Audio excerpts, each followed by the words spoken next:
discussing strategies in the Discord later on. Oh, I see someone has begun, so our race has begun. Hopefully we're in sync here. Okay. Anyway, we can... Yeah, the dot does look to have started a couple seconds late, but so be it. Yeah, with the differences in stream delay, it's really hard to say. We just have to rely on our race timer. Anyway, let's see. Dot has taken off from and gone to World 2 extremely quickly. Looks like a early check of Kuza Castle before any real rating. Yeah, it's not a terrible idea to head straight to the sealed castle, because there is going to be good stuff here. The question is it going to be good stuff you can actually make use of? Like Leviathan here, that's a great early find, but also you need to be able to summon Leviathan in order for it to do anything. So taking on the sealed castle this early is kind of like, okay, am I actually going to find things that are useful to me or not? You won't necessarily know, and you might just be kind of wasting a chunk of time on a check this early. Agreed. If something happens, though, where, say, you see Meteo and Time 6, you could grab them both and use them as any job, so it could pay off. Look at that, Giltoss is in the castle. Yeah, that's an interesting one to pick up this early, because, Giltoss costs will be pretty low, but they've also picked up a Sage's Staff, apparently. I also want to mention that I guess it was Jedders got a hint. Caves do not have any value, so that means we can ignore the Moogle Waterway and the Tool Pass Cave if we want to. White Mage Start. Hey, that works. Yeah, that would explain the picking up the Sage's Staves, because if Dot can get their hands on Holy, that'll be huge. That's kind of the White Mage's ultimate weapon, you might say, the Sage Staff.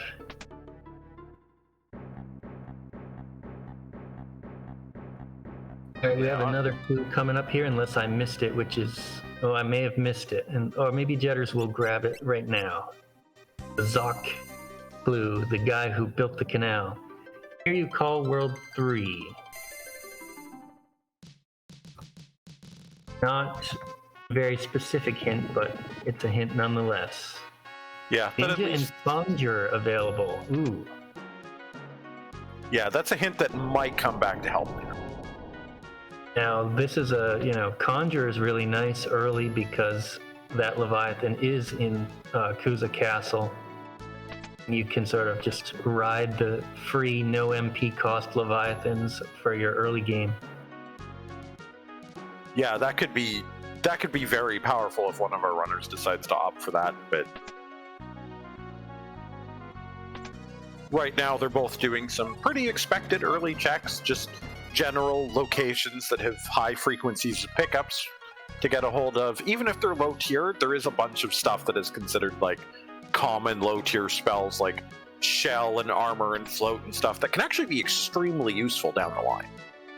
Absolutely. I'm a big fan of grabbing a lot of this free stuff in World 1, buying up a lot of cheap spells, because even if a spell is cheap, sometimes it's really useful. Things like Mute Blade, Steamship Key present in World 1, I think I saw. That's correct. That can be kind of a relief. We don't necessarily know if it's in an accessible place in World 1, but finding the Steamship Key would be really useful, because it generally tends to pay out just in terms of drops, especially in the Karnak area. Yeah, I definitely like to do Steamship into Karnak Escape early and just get all that loot. Hopefully it'll be required and not just available. We'll see about that. Yeah. Yeah, Ninja, Water Scrolls, lots of good ninja stuff. Yeah, we're stumbling into a lot of the different elemental swords as well, which would be nice if they had a knight. Yeah, there's some flame scrolls available on Jetter's side. Bought 5 of them. Not bad. Not a bad idea. Yeah, with white magic as a starting point, if they can get throw as a command, or if they can get ninja subtyped with any sort of mage, you can take advantage of that high magic stat and just like really go to town. Those scrolls actually turn out to be really powerful. Yeah, scrolls are pretty cool. Like you said, with the boosted magic stat. Also, they don't get their damage split when you multi-target, so they can be pretty strong. Well, Vaughn, I have 3 hints. No, yes, 3 hints written down. No caves. Here you call World 3 and Steamship Key World 1. Thanks, Thalfon. Yeah, those are the same ones that I have. But I'm expecting to see more soon. In fact, I might have just missed one in the library. Waltz has the bridge key. That's that Waltz Kingdom, I assume. Yeah, I think it specifies Waltz Tower otherwise, so. Yeah, okay, so maybe it just Oh, Waltz Meteor, but okay. That means Waltz Castle. Oh, Waltz Meteor, okay. Well, Waltz Meteor is a nice, easy early check, so we'll probably be seeing that one done relatively soon. Yeah, it's fairly easy, it's quick, and it's also known to be a very high experience spot if you get a boss that actually gives experience in that location, so it's a pretty good value target to take out. Like, even if you have a pretty good idea, you may not need it.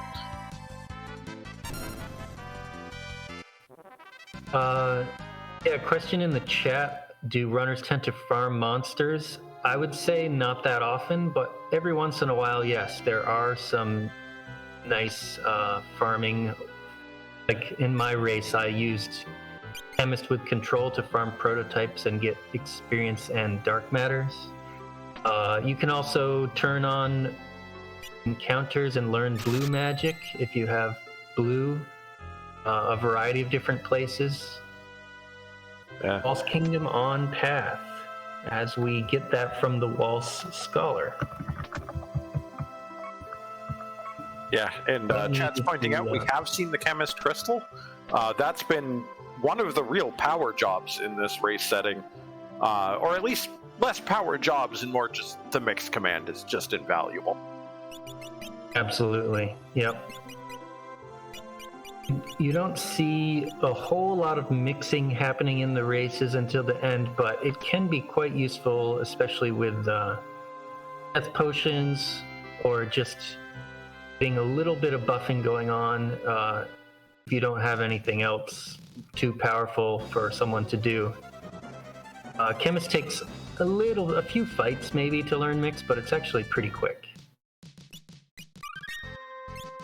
Exactly. The mix command is the sort of the ultimate, although, you know, something like drink isn't too bad either. Yeah. So here we've got Jedders is continuing to chase down hints. Dot's doing about what I expected from Dot, which is Dot does like to be thorough and maintain things kind of in order just to keep a smooth difficulty curve. So Dot is naturally headed straight up the Wind Shrine already. Here we have another hint coming from the librarian. History falls on the path to the void. That's a nice hint. I mean, kind of it's nice, but you need 2 different key items to get in there, and it's got a hard boss check. I mean, at least you know that it'll pay out to go there, but Yeah, that was the only aspect of it that I was really commenting on. It's just, at least it was a nice specific hint saying, we know we have to go there. Yeah. But you're right, it may be difficult to get in, and it may be difficult to win. But we'll see. Oh, Pyrosaurus at the start of... Now, if you've got that Sage Staff, there you go. Yeah, that'll just 1426. just boop it in the snoot, and away it goes. That's 8x damage versus Undead, by the way, when you attack with the Sage Staff, so nice choice there, Dot. Yeah. Oh, and we get a bracelet right off the bat. Excellent. Oh, we can put that right up on the tracker, and all of a sudden, it looks like the vanilla order paid off. Yeah, that is one of the things. It's like you might get a seed where the hints point you towards everything you need, and you're just like, okay, I'm just good to go here. But on the other hand, you may be left kind of in the lurch, and being thorough about your checks and taking care of the easy and quick ones can save you a lot of pain down the line. Yes, indeed. Hexcjedders doing one of my favorite spots right now, looting Hiryu Valley. Generally, you're going to get some good stuff here. Yeah. Sometimes you might even get really lucky depending on what you've found to date and might be able to challenge the boss, but most of the time it's unlikely unless it's going to be like Go-Go there or something, so it seems like Jedders hasn't even bothered to check the boss and just been like, you know what, I got what I came here for. Yeah, I like to check the boss there, but I absolutely have to admit the chance that you will be able to beat it is extremely small. I just do it for the information. Ooh, Dancer, available in licks. Oh boy, that would set Steam has the anti-berry. That was an excellent hint. And we know that the key to the Steam chip is somewhere in World 1, so... Yeah, so what it looks like to me is you want to just start doing a bunch of World 1 checks and get that, once you get Steam ship key, you go straight for it, go right through Karnak, do your... also, you know, the available Waltz checks as well, which seem to be required. So, well, at least Waltz Castle. Frog check. Are you suggesting the Kelb catch a frog check? That would be surprising to see. Takes a specific team for that one. Yeah, or it's the ring around the rosies check. That's always possible, too. Oh yeah, maybe that's what was being asked about. I believe it is a pretty high tier item to do the World 2 frog capturing check. It's just that runners rarely have the catch ability and take the time to do it. Yeah, I'm pretty sure it is very specifically higher than normal. But... unless you were really desperate for something high tier, I probably wouldn't really. Yeah, I think I've never done it. And there was one time where I checked a spoiler log. And, sorry, there was a hint there. Waltz Tower Key, World 3? Yep. More? Okay. Yeah, the one time that I, yeah. Well, lots of hints about what might be in World 3, but also Mystic Knight Crystal from the more forest hidden location. That's not too bad to see. Great. Yeah, one of my favorite jobs. Yeah, Galura in the Torna Canal here is a little bit scary. That's a lot of damage to do, but should be able to take care of it. Hopefully. Yeah, I'd like to do a lot of damage all at once to take out Galura because the counters really hurt. Oh, this should do it, I think. Got a Shiva off. Are we there yet? No, not quite. Not enough damage. Oh. Oh. Oh! Okay, well, that's alright. I think that a quick change to setup should solve that problem. Perhaps putting everyone in the back row.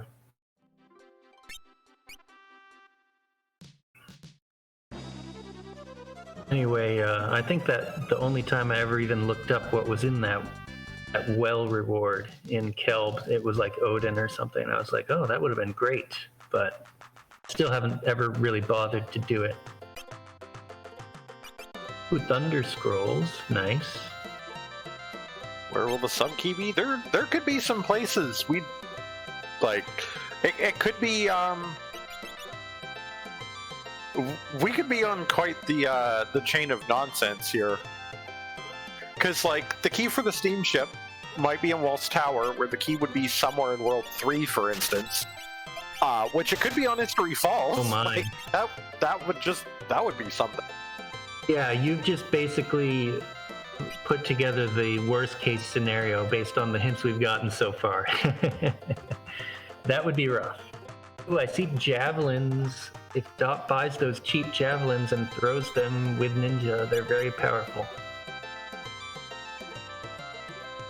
I really like that actually as an early game strategy, is to buy some javelins and throw them. Ninja being fast enough to sort of win before the bosses get a turn. I honestly never think about that one. I know the scrolls, but my brain just sees javelin at 100 gil and goes, oh, that's not worthwhile. Yeah, you know, that's something that might be adjusted in the future, but it does come from vanilla.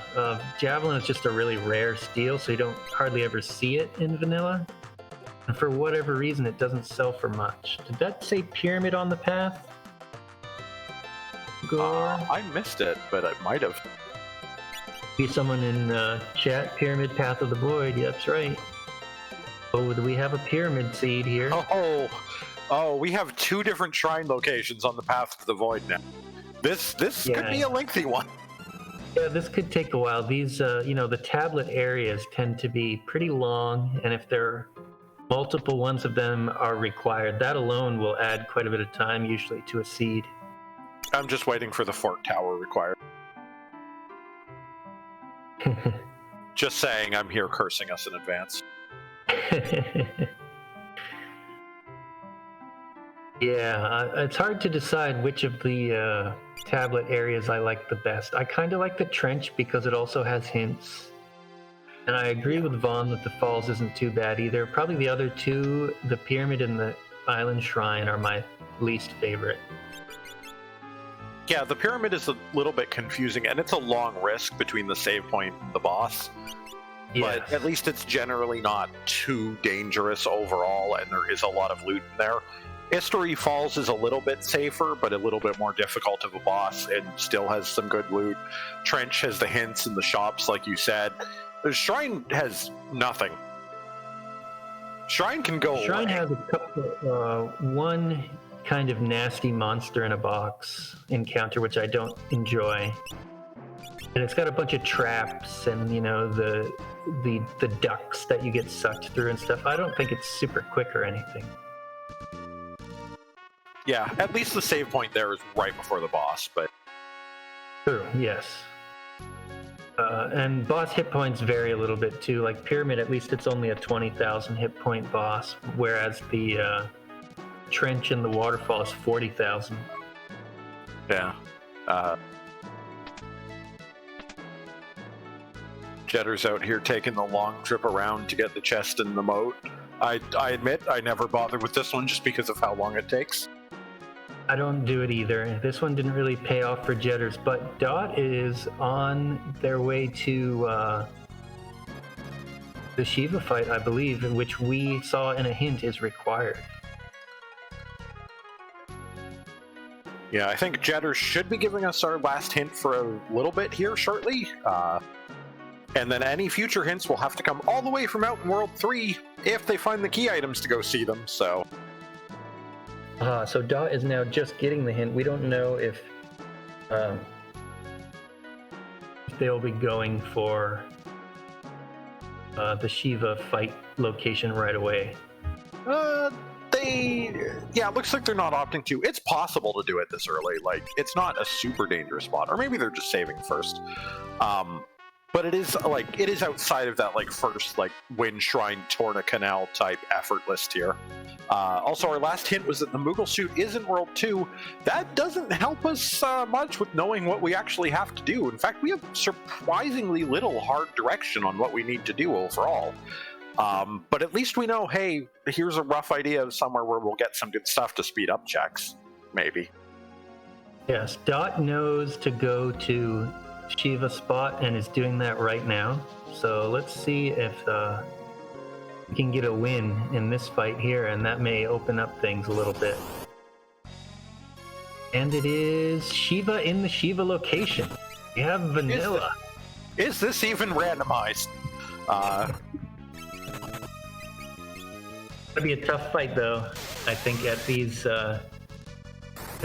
low level and low hit points, it's going to be a tough one to win. Ooh, Guild Toss, there's a way to do it. Yeah, that'll be expensive with 4 targets, but I think it's well worth it in that case. Like, there's some levels that you need to get off the ground. Yep, those two are getting a bunch of levels, and that will help survive quite a bit. And the reward is second tablet.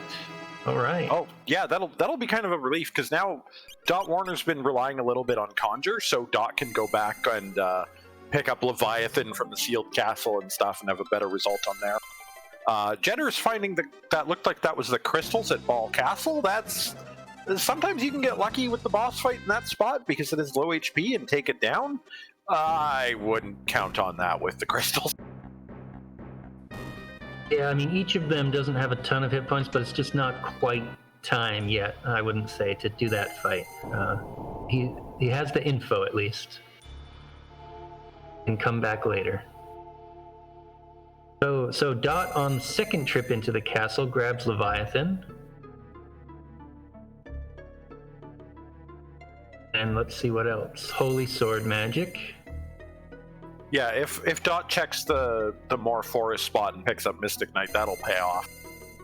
Picks up Meteor as well, just in case they find Time 6 down the line. Now, I think it was Jedders that got Mystic Knight, or does Dot also have Mystic Knight? Because Holy Blade versus Death is a great damage dealer. Yeah, I don't think Dot has been to like World 2 outside the sealed castle at all. And it was... I just had it in my head where it was. Yeah, I see Mystic Knight over on Jedders' side, so I'm pretty sure that... Oh yeah, it was in the more forest. Yeah. Grabbed it, yeah. But Jedders has finally decided to start tackling bosses.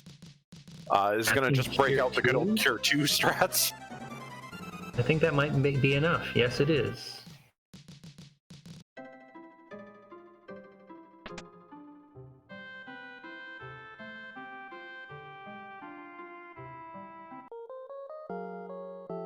And there's that bracelet.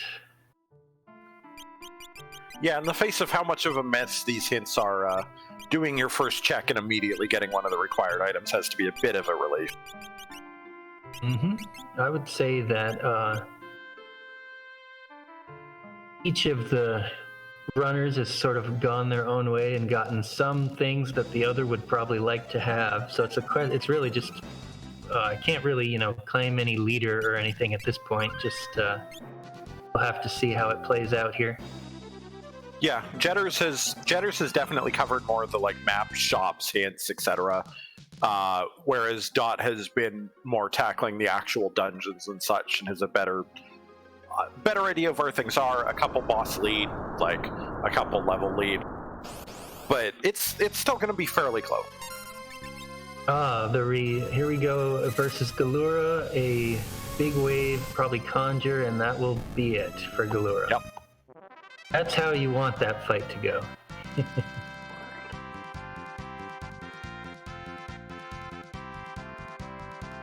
Okay, I think maybe Jedders just bought Ninja. Yeah, nothing too special from the Galura fight, just a wind spear, but we're still en route to another check now. The only thing I don't like about when I do commentary is I have no game audio and I can't hear the sound of buying and selling, so I'm not really sure what happened in the shops sometimes.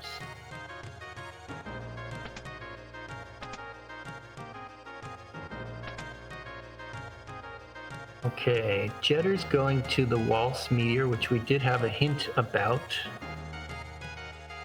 It has the big bridge key, so we sort of know that in advance. Let's see what it has for a boss. Ooh, Hunter. Oh, yeah, Dot finds Hunter there. I think we've had mention of a Yoichi bow somewhere. Yes, both racers have the Yoichi bow from the Wind Shrine clear. Which, that's plenty welcome. We get the gargoyles at the meteor, which, whoo boy. That's a bit of a nasty fight to see unprepared. Yeah, I think you want another Leviathan if you can get it. I don't think Jedders has Leviathan, so scratch that. No, I don't think they do. I think this fight could be doable though, with just a slight change to setup. So Yeah, if Jedders did pick up Ninja, just throwing some skeins at that will at least keep the damage wide. But it looks like Jedders just opted to be like, no, I'll come back. yeah, I'm not sure if Jedders actually bought Ninja. Certainly was looking at it in the shop. World map type. Don't get lost now. The world map is given to you in the randomizer, so you don't have to actually ever pick it up, just in case people don't know.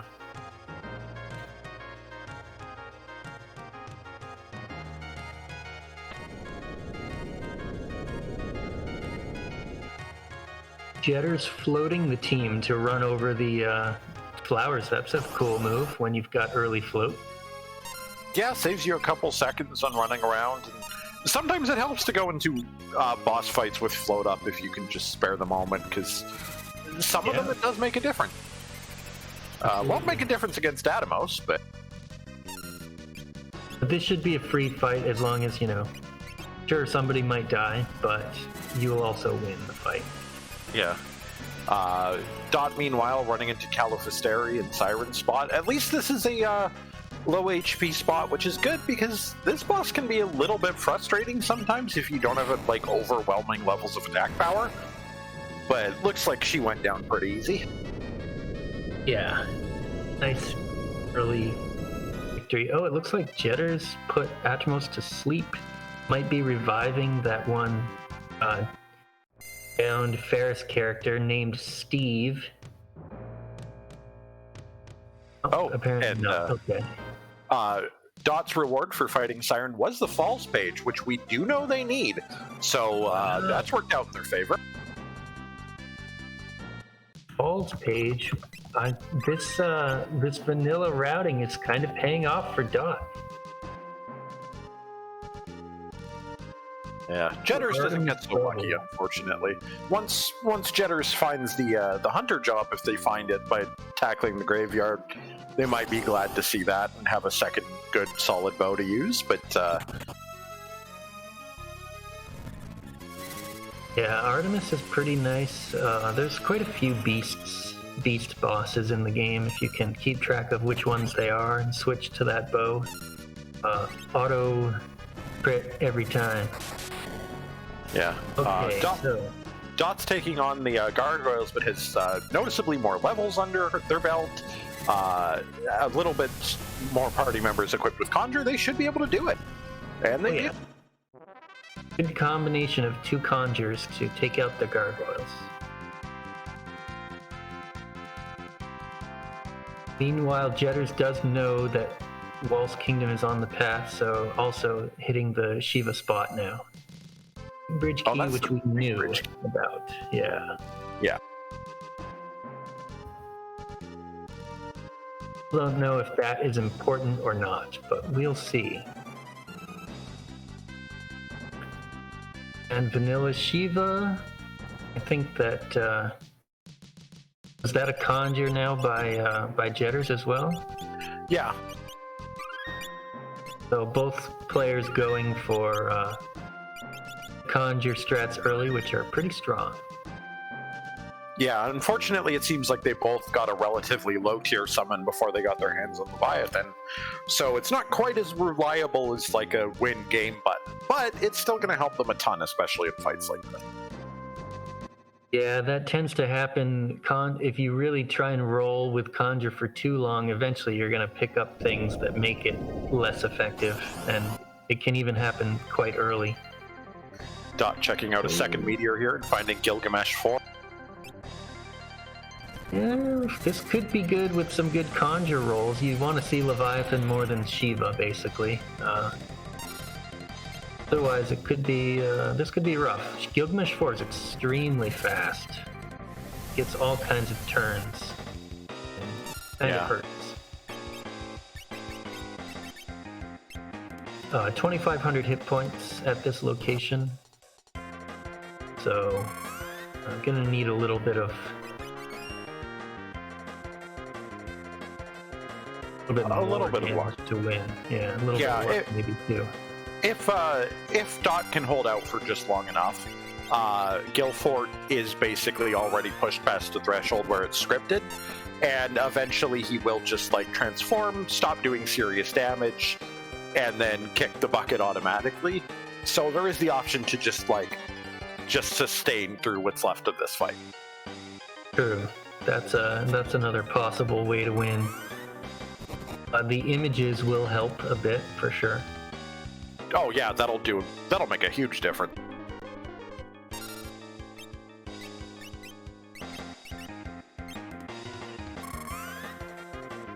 This white mage utility coming through, it's not necessarily the fastest method, but white has a lot of cool spells that help you survive. You're right, here's the switch to second form, Greg.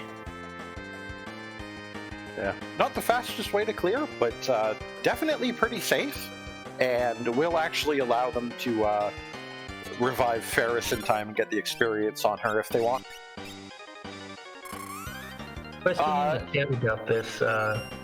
Greg will not appear in the void, but he can appear in the necrophobe fight. Oh, I thought that was disabled as well.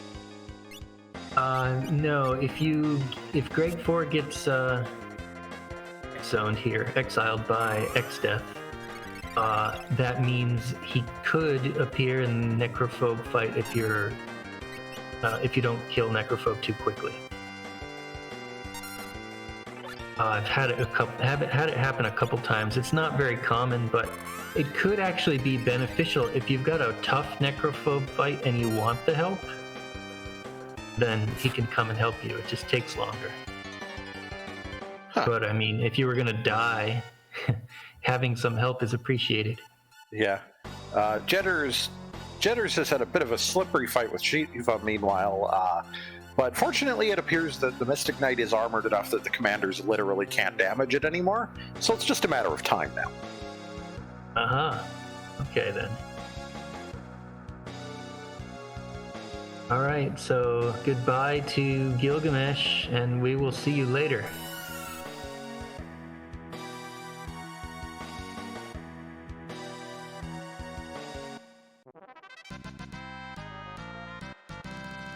And I expect Jedders to head right to the sealed castle and grab some more things now that Time Mage Crystal, Sandworm Bait, and that was at the Karnak Meteor. Yeah. So Time Mage again. Dot did pick up Meteo, so that's going to be a relief to see. Meteo is really nice in that as a spell, it is completely independent of the user's stats. It is just as powerful now as it ever will be in this game. So that's a relief to see. Like, that's a really good tool for consistency, as random as it is to say that about a random spell. And then Sandworm Bait is another World 1 check, which is another potential spot that we might find that Steam ship key we need. Yeah, I'm pretty psyched for Dot to have Meteo available. That can trivialize so much for quite a long time. Yeah, and Dot has the levels at this point to actually be able to cast it as well, which is normally the only real limiter on Meteo early, is that it is a bit of an MP hog. Absolutely. Dot probably going to want to buy some tents here just to be able to restore MP quickly and easily.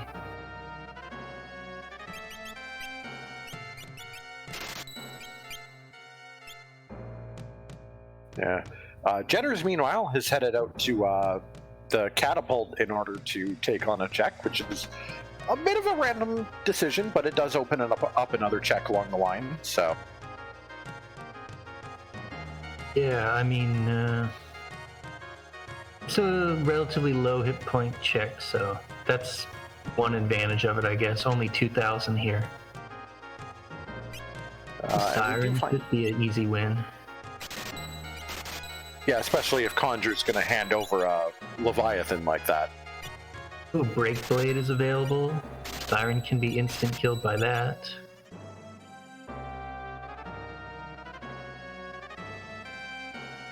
Oh, you can walk through NPCs all over the place in this game.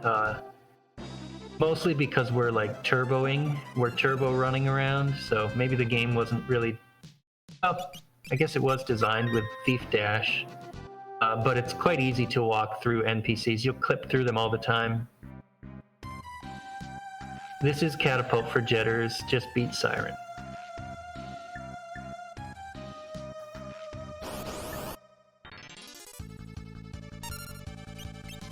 And gets the pyramid page, which is required, I think. Yes. Yes, that is another lucky find. Dot interestingly up for World 3 nicely. Yeah, Dot interestingly is picking a fight with the book at the top of the ancient library. I thought this would be to learn level 5 Doom, but Age 64 hasn't actually used it, and it might die soon, so I'm not sure what the plan is. I'm now wondering if that check up there counts as like a monster in the box style check and is a higher tier. From what I recall, it does not give anything. But I could be wrong. I use this book fight to learn level 5 Doom, otherwise I ignore it, but maybe there's something else going on here that I'm not aware of.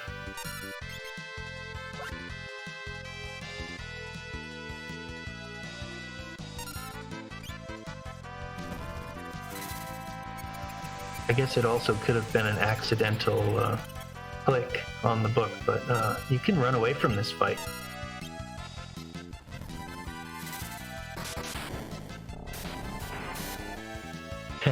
Pages can only be powers of 2. That's just a rule in this world. That's just how math works. Or maybe the monsters only decided to possess the pages that were powers of 2 because they're cool like that.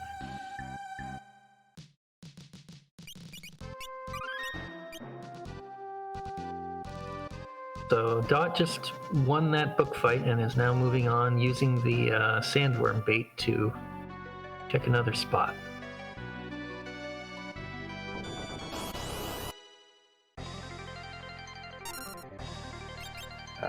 And that's Gilgamesh number 1. Nice and easy.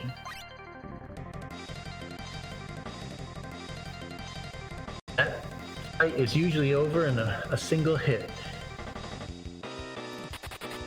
Yeah, due to the flea AI and stuff, that'll go down quick almost regardless. Yeah. Jedders, meanwhile, checking the another meteor. Dot finds a dead end, unfortunately, with Olamia's tiara, which I know Dot does know where Dancer is, so maybe Dancer strats? Question mark? We could see some Dancer strats. Looks like Dot is also going to go to the catapult now, which we know is required, so that's a good move on her part. Ooh, Biblos being rude and absorbing a lot of different elements here. Bio's no good. Slow, though. That's a good plan. Although the toad counter kind of hurts. I'm not sure if we have any Maiden Kisses to fix that up at the moment. I think it's also going to absorb ice from Shiva. Unfortunate. Yeah, Biblos is weird in that it absorbs things that, like, I'm pretty sure you cannot normally have. Yeah, like even Holy. Biblos is weak to Holy, but only because he also absorbs it, so it just heals him for even more. Really rude.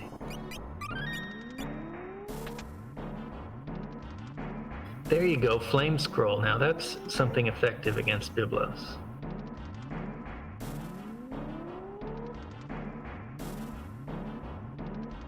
And Dot about to get into the fight at the catapult.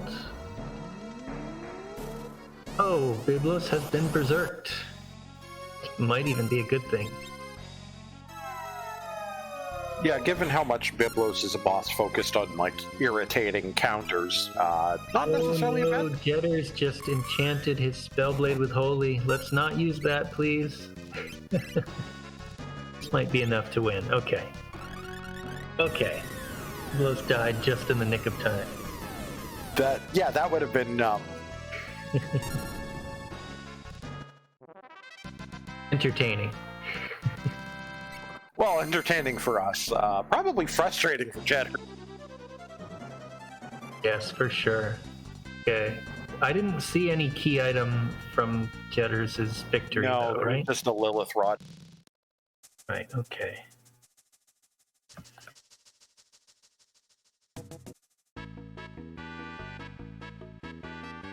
We are running a Yeah. little bit low on checks remaining in World 1 that are available to them. Just pretty much this Adamantoise location and Ifrit spot.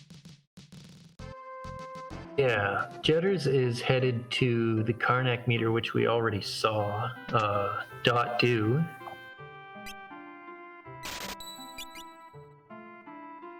So it's possible that Jedders will also get the sandworm bait from this fight and go to the desert. So Dot looking pretty good so far here. Dot has pretty much gotten all of the finds so far first. Yeah, excluding like maybe Mystic Knight, which, like, Right. for the fact that this seed has been a little bit directionless overall and kind of leaving our runners feeling stranded, it's actually been pretty nice in terms of overall capabilities that they've given the parties. So, But I am starting to worry about the scenario that you suggested at earlier, which was the nightmare of Steamship Key. Let me see. Is it available? It is available in World 1, but it doesn't necessarily mean it's not locked behind some awful chain. well, I guess the steamship key, we do know now that it has the anti-barrier, so it has to be So it somewhere. has to be in World 1 or 2 then. That's true. Yeah, but we could still end up getting like the submarine key first and having to do that in order to get it, and then yada yada. Oh yeah. It could be rough.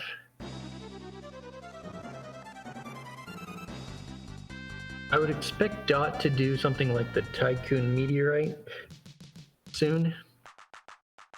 Yeah, but that doing is the some meteorite shopping none of them first here. done. Yeah, and that one's only 2,000 hit points. It's one of the earlier ones, pretty quick and easy.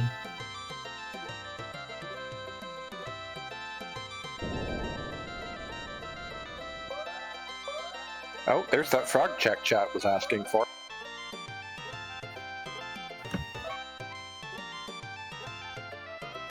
Preemptive ability, not the greatest. Ooh, Time Mage was given there. That's the reward that I forgot about. I wonder if Jedders grabbed Meteo earlier. Probably, maybe. I don't remember. I don't think there was a whole lot else there Jedders would have grabbed. Yeah. I want to say that he probably did grab it just because there wasn't anything else that great.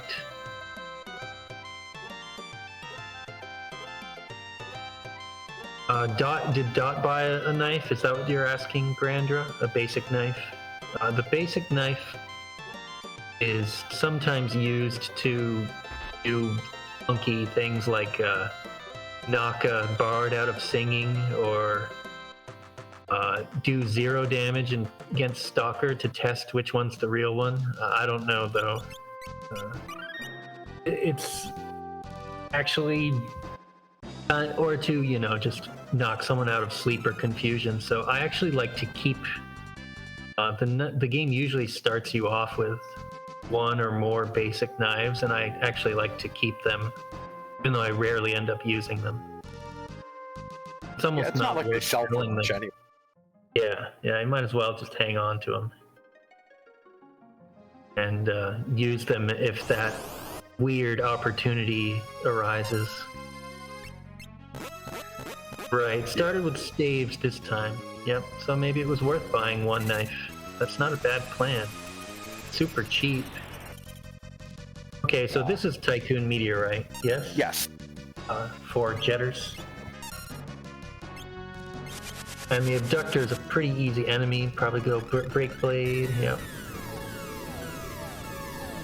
Yeah, Abductor's only scary if you can't deal with it, like, quickly. Because Vampire can scale out of control very quickly and become very frustrating if you have to, like, slowly slog it down.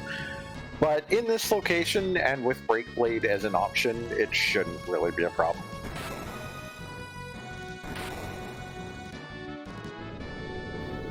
Yeah, the giant vampire is, nobody likes to see that, except maybe us as we watch.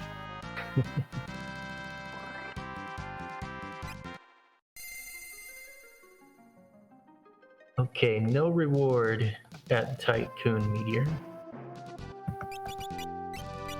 So that if the steamship key is accessible in World 1 at the moment, it is in the Ancient Library. Otherwise, well, the Waltz Tower key is locked behind World 3. So if it isn't in the Ancient Library, it's either deeper in the Ancient Library or it's behind the Adamantite and the Lanka runes, in which case we're going to have to find some other key items in World 2 and come back.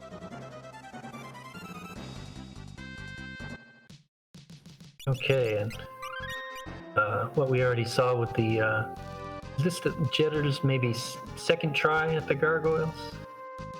Yeah, no, he's not like level 5 anymore, so shouldn't have too much of a problem with it. Yes. Ooh, nice find by Dot Aqua Rake at Tycoon Meteor. I did not see if Jedders grabbed that or not before. But I always like to get Aqua Rake myself.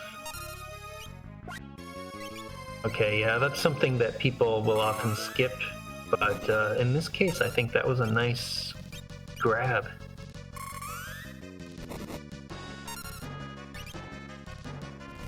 And that big bridge key, which we still don't know anything about whether it's useful or not.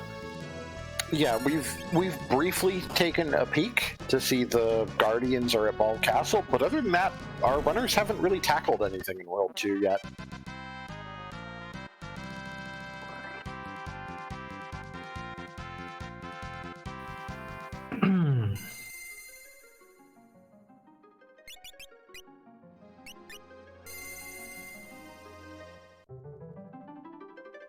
And Dot is now moving on to World 2. Let's see where she goes.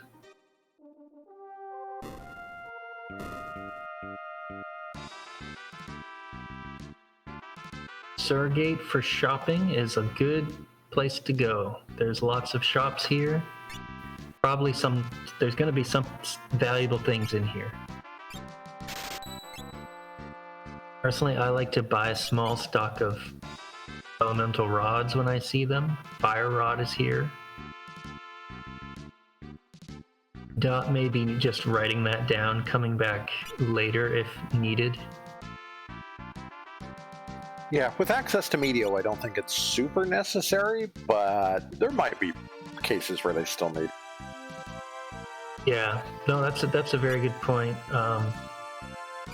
Sleep spells, great. Haste spells, great. Jedders did the sleep at the ship graveyard. That's not necessary to do. You're given full health and MP when you enter the graveyard. Note to self.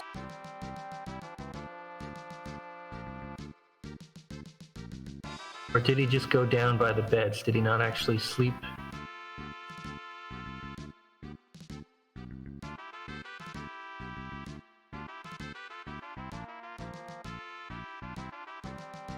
Yeah, it's just one of those things that carries over from vanilla, but the cutscene is cut out, so you wouldn't really know unless you checked your health.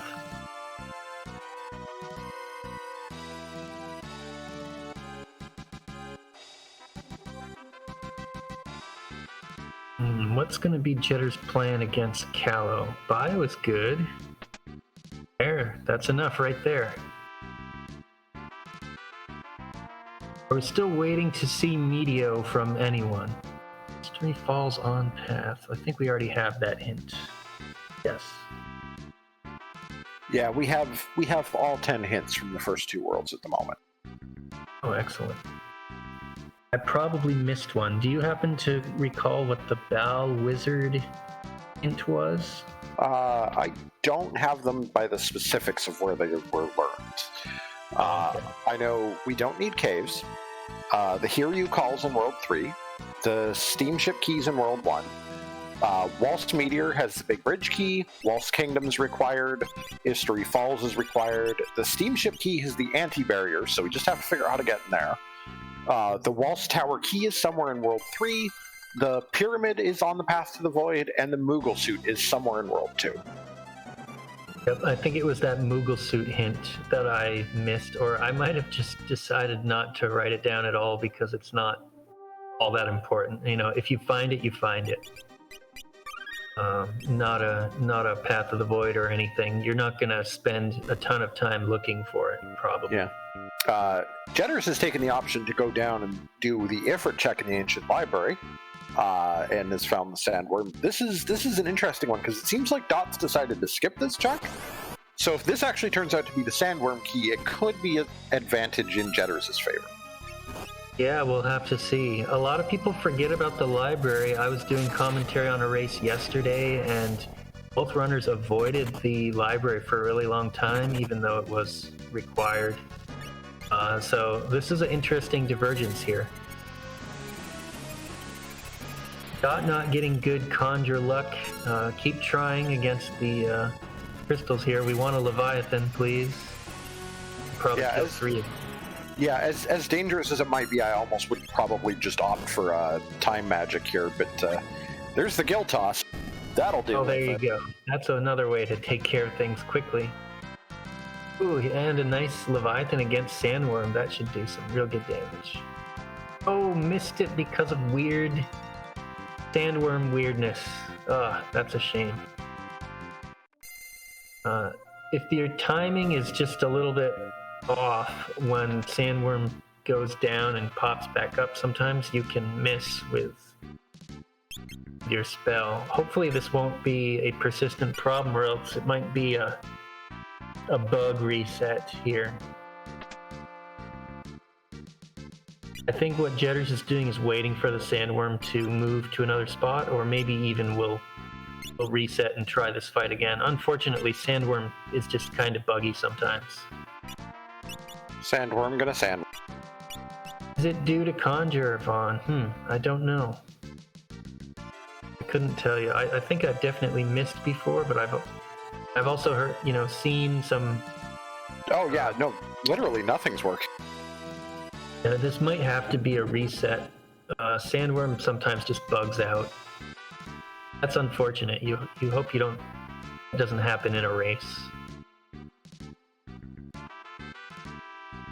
I think Jedders is just not sure what to do at this point as a result.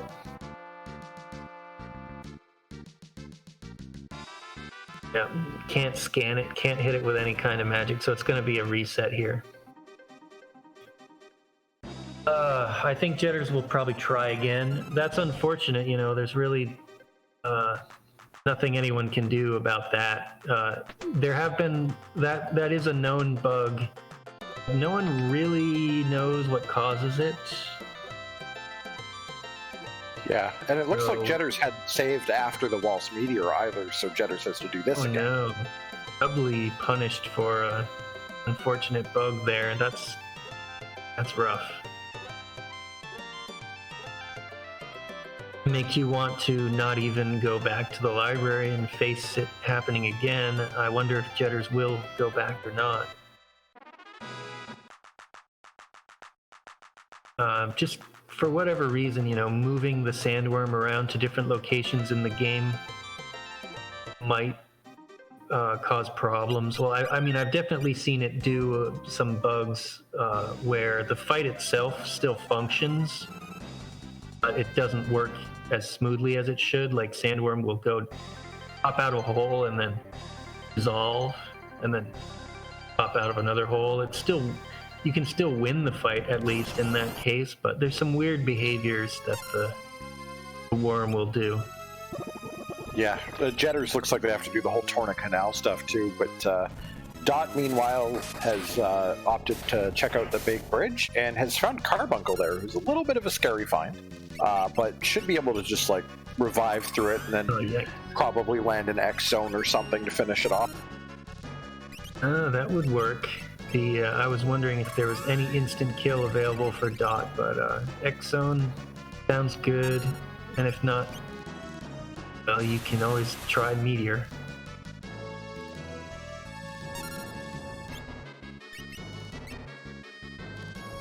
Yeah, Sandworm fight is very weird. There's like 7 targets, I think, and with the holes and everything, it often doesn't work the way you expect. If you miss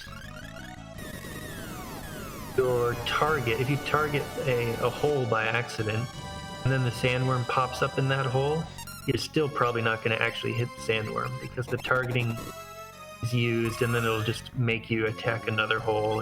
It's really weird. Yeah, Carbuncle's being about as rude as expected. Yeah, what happens when Carbuncle has lower hit points is it switches to different spells. So Break can come out and Doom can come out instead of the Elemental 2s.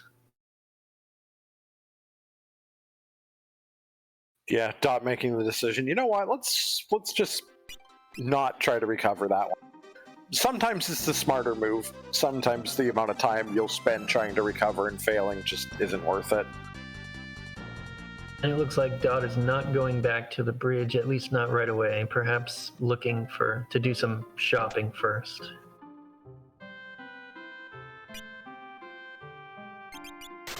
Damage Flora is a nice pickup for later. Really cheap.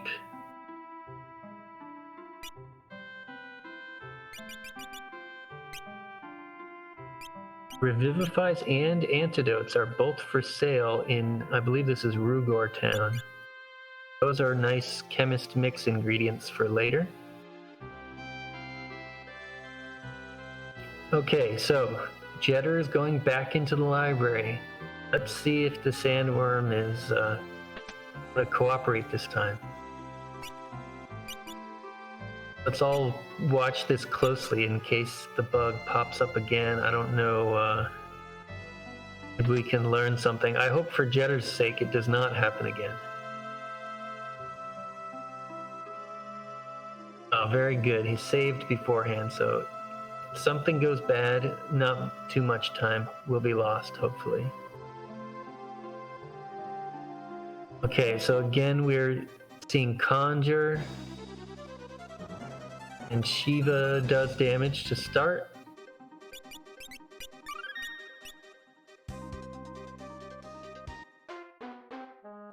Yeah.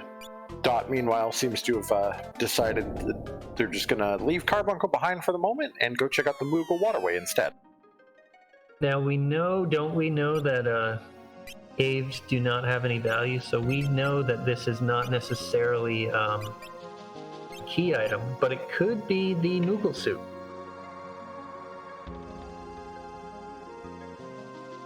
Where Dot is checking.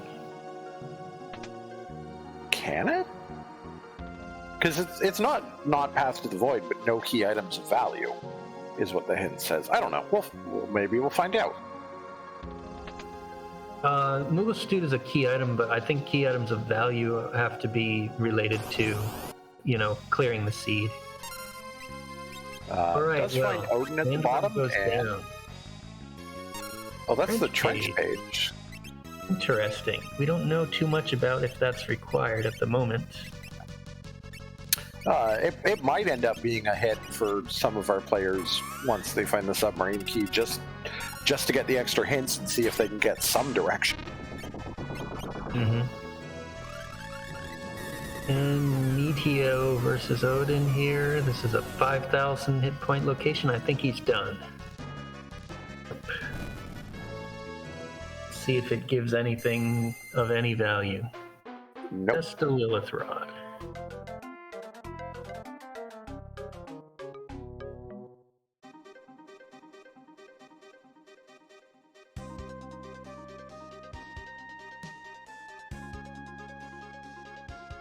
Did Dot get the Moogle suit? I don't recall her getting. I don't believe so, no. Okay, so I think what happened is she thought she got it, but she did not. Might have to check the key items here. Oh, okay, just warping away.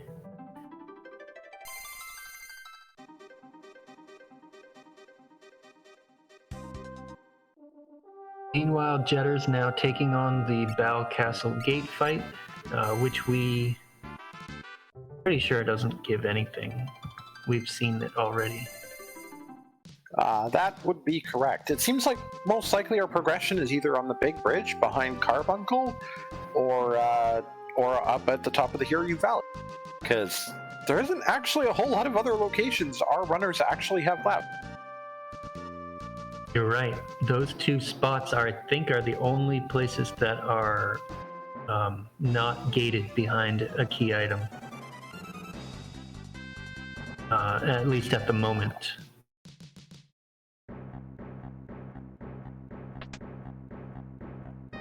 So as soon as our racers, we'll expect them to be headed to those spots real soon.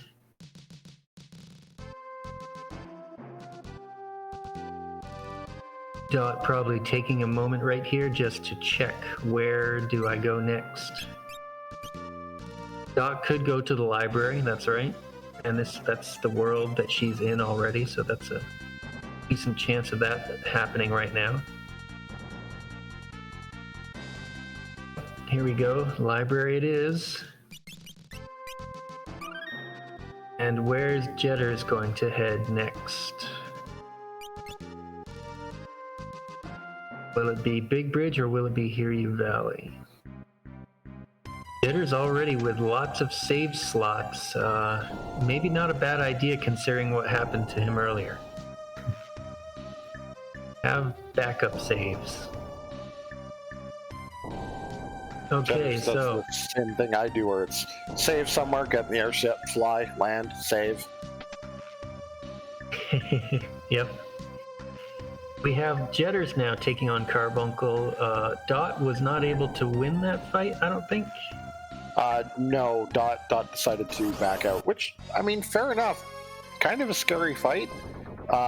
Jedders does have the advantage of Break Sword here, but we'll have to live long enough to actually see it done. Which, I mean, Jedders should have access to the wall spell.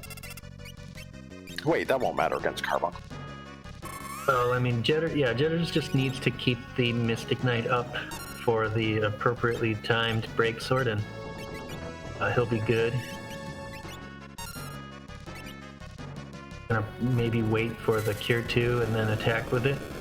Meanwhile, Dot taking on the Sandworm. The fight hasn't bugged out yet, at least. Okay, so Jedders gets the win. This is an important check here. Ooh, if it's fire, that is interesting. That's Kind of a great. little bit frustrating to see that after so much time spent in the library already, but hey. Yeah. I mean, I probably would have done the same thing. Checked the library first, gone to the bridge, and then gone back to the library. For people who like to wait and get Ifrit's Fire later, they could be more efficient by visiting the bridge first, but that's just random guessing at this point. Yeah, it's hard to know, just because, like,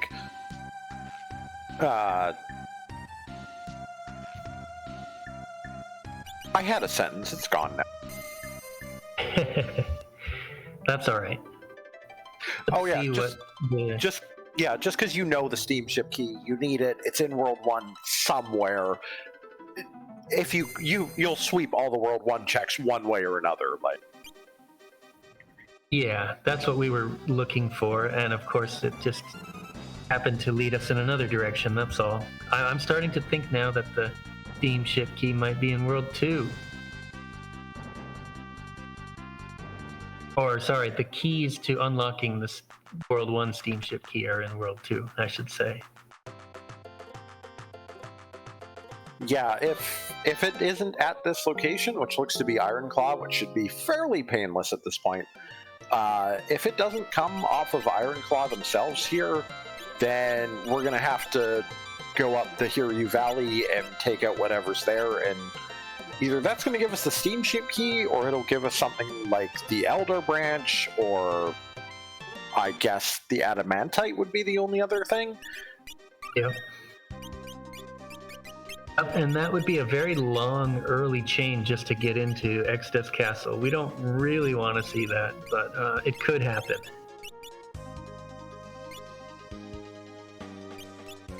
Yeah. As strange as it sounds, I think the ideal here would probably be finding the submarine key and then having to go to Barrier Tower to get the steamship key. Just because then you have the submarine key, you can start or when you get to World 3, you can head straight to the falls, you can head straight to the pyramid, and you're good to go. If they don't find the sub key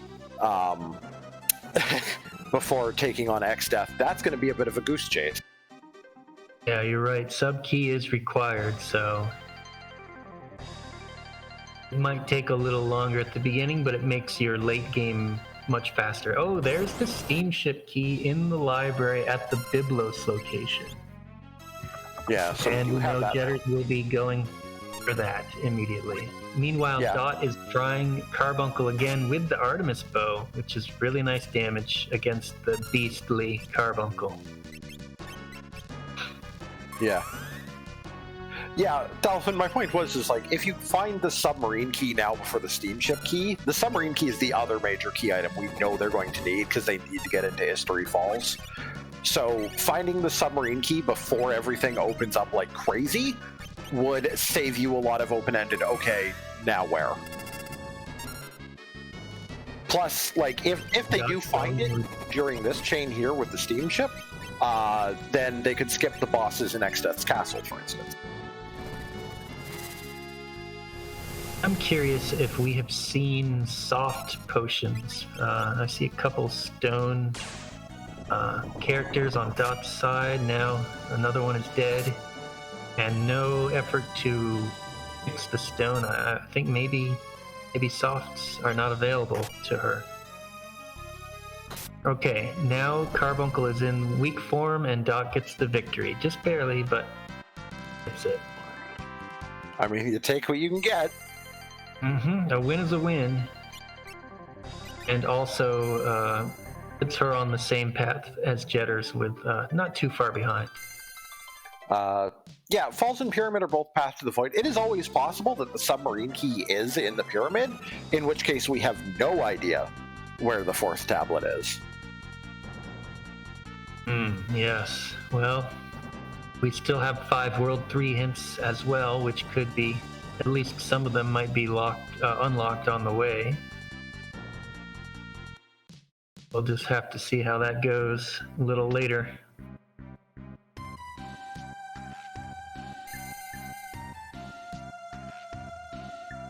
Jedders is now about to fight the Liquid Flame boss, which is Harlequinasso. Do you think Jedders has any maiden kisses? I assume so at this point. Jedders has been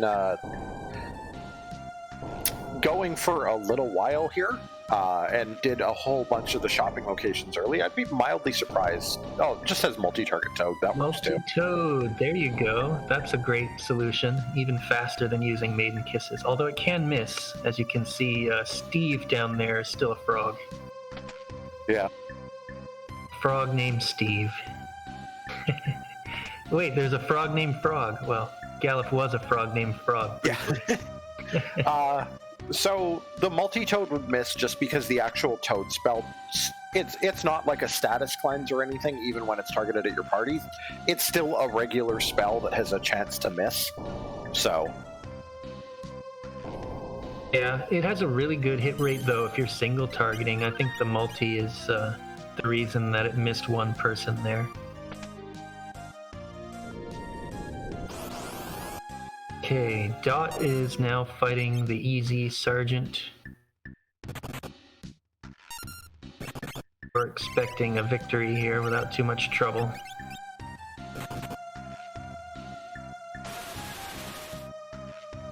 Nice use of Flame Scroll.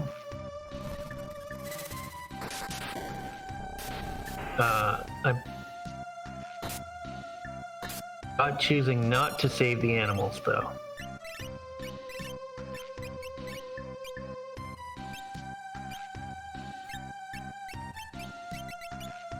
Okay, Jedders wins. We know that the steamship key is gonna give this location here is gonna give something important.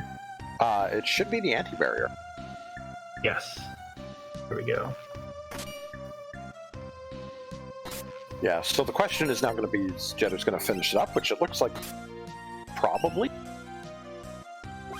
Yeah, I think at this point, you go ahead and do the Karnak escape, get the loot, and then you're in really good shape for Extef's castle.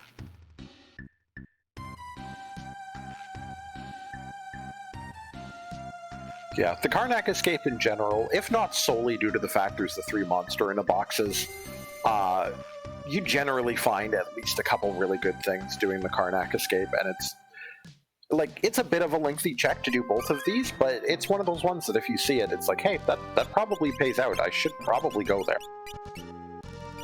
Yeah, I usually find at least a couple good things from the non-trapped chests as well, so they're all pretty densely located. Like, it really doesn't take that long to grab them all if you have a good route through the castle.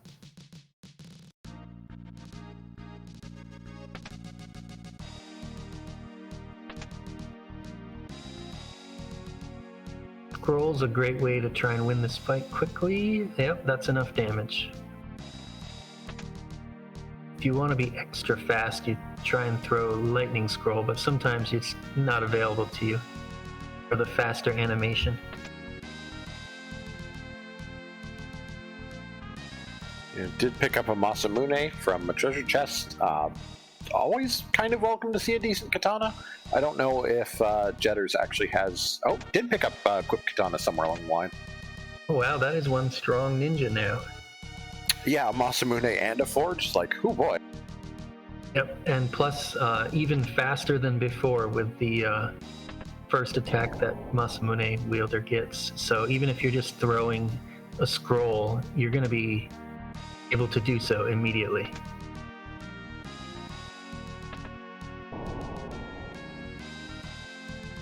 And it's an extra haster too, if that's what you need to do. Yeah, Black Mage Crystal, Ribbon. Yeah, these are just like great loot. There's a ribbon just in an untrapped chest there. That's amazing. Although I don't think either of our runners opted to go back and pick up Dancer, but you know what? They might not need to, and the ribbon sells for a lot, so... Heal and shout. And there's Shout. Really nice to get those spells, especially Shout. I don't think we have Jedders... much for summoning magic levels, but... Yeah, I think Dot will be a little happier to see that. But for Jedders, that might not be so great because it kind of nerfs Conjure a bit. And true, Jedders he already has has Breakblade. Yeah. Yeah. Good point.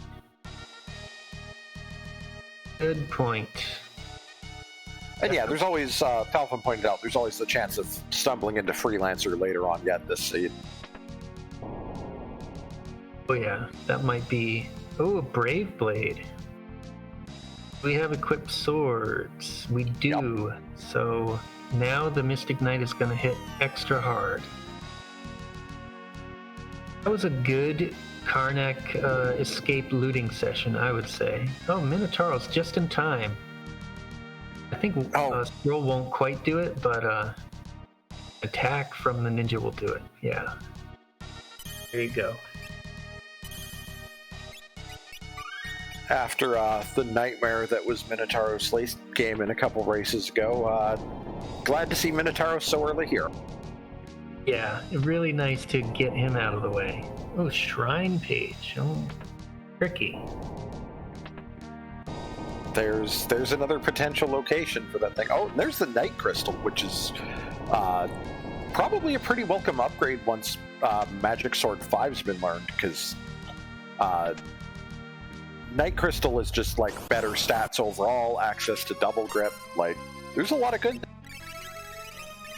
Yeah, I really love the speed of Mystic Knight. But depending on what spell blades you have and what the fight is, Knight can be better at times. But yeah, Mystic Knight having equipped swords and Spellblade should do some good work here.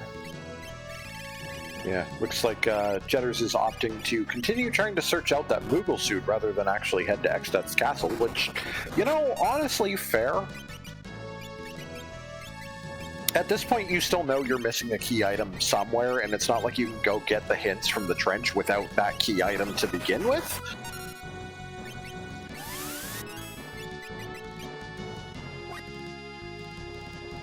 I'm sorry, Garlisle, I missed what you said, but I'm sure it was brilliant. Oh, sorry. No, don't apologize. I'm the one who made a mistake there. I was saying Jedders has opted, rather than heading straight for Hexcjedders Castle, to just continue clearing World 2 locations. And it makes sense. Like, there's still a mystery up in the air of the submarine key, and we might be able to get the hints to it from the trench, but we would need the submarine key to get down there. So, you kind of got to look anyway. You know, the Moogle suit's somewhere in World 2. Like, might as well just keep going and seeing what you can find. It makes sense. Dot does pick up the anti-barrier, though, and technically will have the option available now as well to just head straight to Hexcjedders Castle if they want. The double grip versus shields debate. I'm a fan of both, depending on the situation. You can actually you can swap a shield into your hand even if you've got the double grip ability on. It's just that you don't do the double damage anymore. But that's an option too. Yeah, I think I'd only consider throwing on a shield when I have double grip in some very specific circumstances where I realize, like, that's not helping me to do that extra damage, and I have a really good shield. But that's me personally.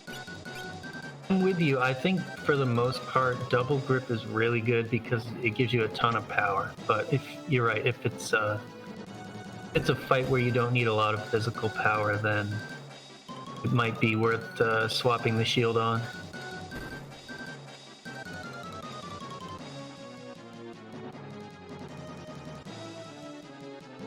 Double grip not being inherent on the knight, though, makes it a little bit of a tough call because of, you know, it takes up an ability slot. Yeah.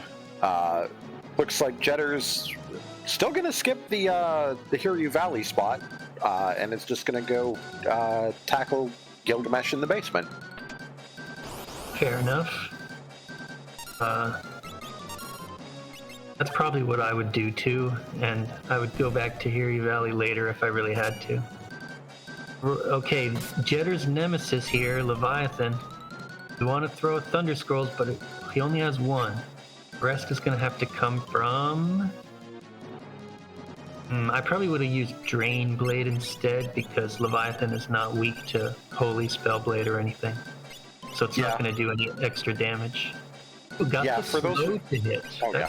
Oh, yeah, that's welcome. I was going to say, for those of you who aren't super familiar with Magic Sword at home, the Elemental Spellblades only increase your damage if the target's actually weak. They don't, by default, do anything to enhance your power. The only one that actually, like, strengthens you if it isn't exploiting some sort of weakness is either the Drain Blade to heal HP or Flare Blade to boost the base attack power of your weapon. Yeah, Flare does give attack plus 100, so that's pretty nice. Okay, so Jetter's now using Bio, which is a little risky for getting countered by something like Aqua Rake, but I have a good feeling about this. I think he's going to get through the fight. Throwing some of the lesser swords. Remember, Jedders has a really strong ninja, could probably just attack with that Mass Moon and Forged Katana in hand.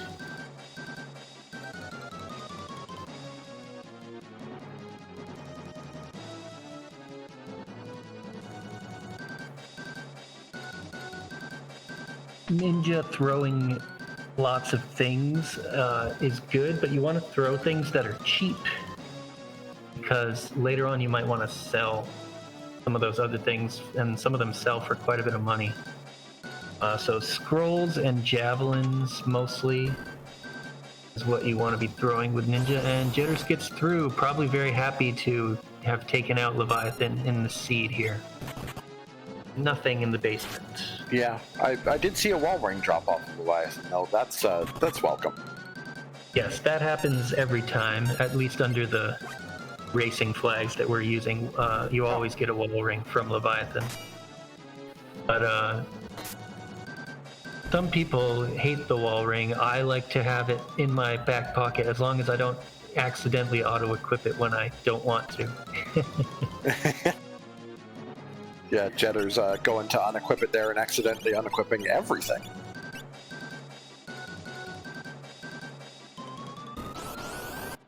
Alright, Dot fighting a Minotauros probably won't be a problem. Really low hit points here. Was that a White Mage Lena in the front row with the Masamune or something? Yeah, I think that's what that was. Okay. I mean, you get samurai strength from equipped katanas, right? So yeah, why not? What's the meme? I'm a healer, but I'm a healer, but I hold this Masamune and go first, just like in Final Fantasy 1. Where it is an option to equip the Masamune on any class, I believe, in the original Final Fantasy 1. Green DPS Stalfin gets me.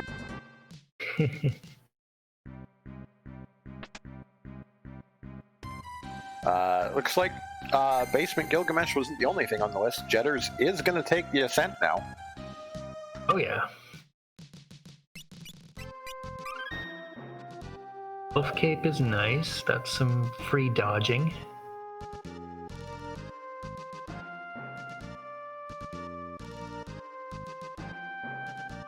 Yep, and Jedders must have floated the team earlier. Mind Blast could be handy for later.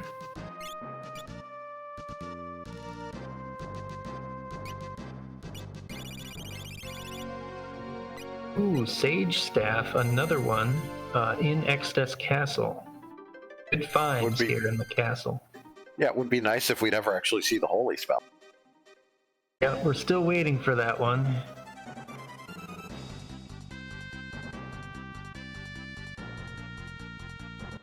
I expect it will show up soon enough.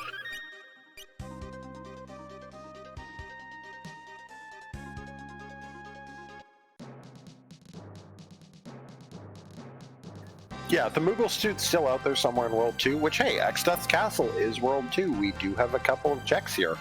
And given our players are still looking for at least one key item, they're probably not going to skip them. Yeah, I would definitely do all the checks in the castle here, just because there is a good chance of getting Moogle suit or maybe something else required. Dot now taking on Leviathan. What will be the strategy here?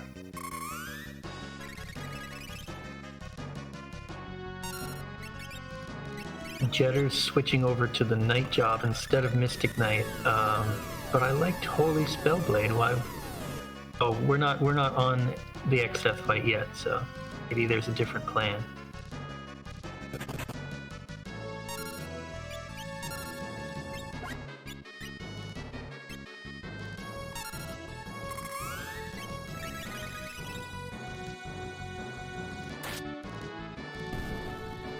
And Dot gets through. Ooh, Necrophobia. Oh.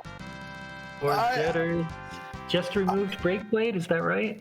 I think so, unless that was actually the sub-ability equipped. I mean, to be fair, Necrophobia shouldn't be too bad in this location. The spells aren't going to be too overwhelmingly powerful or anything. It just still kind of like you don't really want to see it. Yeah, I feel like maybe Jedders was a little early on switching up the party composition. I will say that with Meteo, you're in good shape, but Necrophobia will hit extremely hard when he's alone, so that is a little something to watch out for, but I think Jedders will make it through either way. Yeah, Holy Spellblade here would have given 4 times damage in the final phase, and would have made it a breed. Mm-hmm. Yeah, go ahead and throw these scrolls. That's not a bad idea.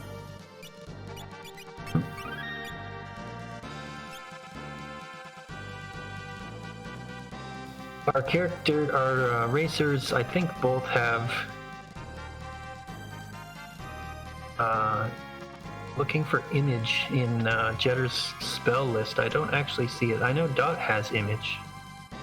That can help against phase 2 of necrophobia.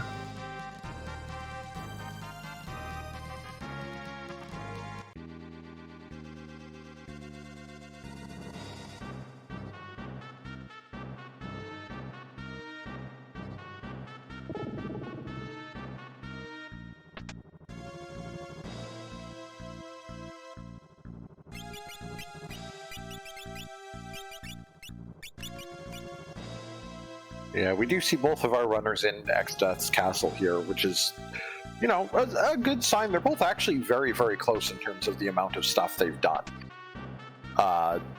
Yes. Dot's a little tiny bit behind, but if we don't see the submarine key drop off of either of these bosses, it'll go back to being whichever one of them decides to hit the lucky location first.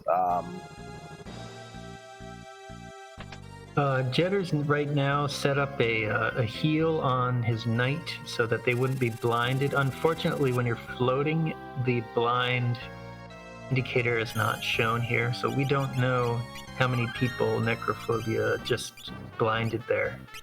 But Jetter's knew to watch out for that, so at least the knight is not blind. The spellcasters don't care, so in decent shape.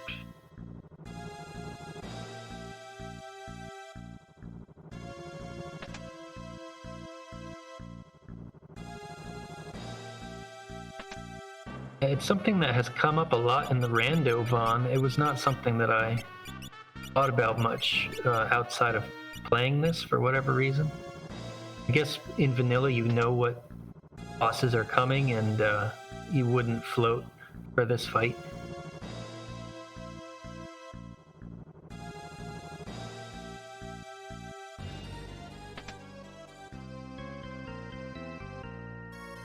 Absolutely, Thalfon. I love the Masamune for those great things.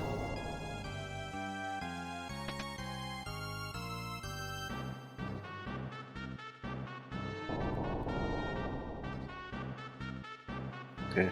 I'm still kind of surprised. I haven't really seen either of our racers breaking out float or haste now that they're starting to fight some of the higher HP boss locations, but yeah, and they have Time Mage, and at least one racer has the haste spell, if not both, right? yeah, I think it was just in a shop, so they should both have seen it. Yeah, I saw it in the shop, and I'm sure it was bought. Okay, just Mirage Vest, and so no key item at the warp spot. But a Mirage Vest is really nice to have.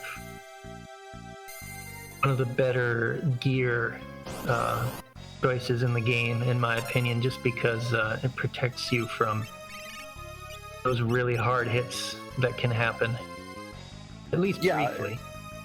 Yeah, it's one thing I've noticed is like there's shields are great in Final Fantasy V, and there's a ton of really good accessories and stuff, but the actual like armor slot is generally there's only a handful of things, especially like within each of the 3 different subtypes of armor.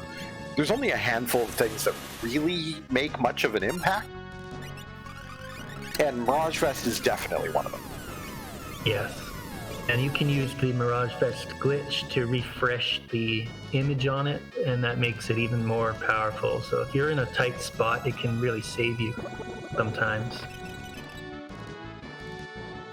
So that's right, and Bone Mail optimizes in front of them all, so that's the downfall of the cursed items.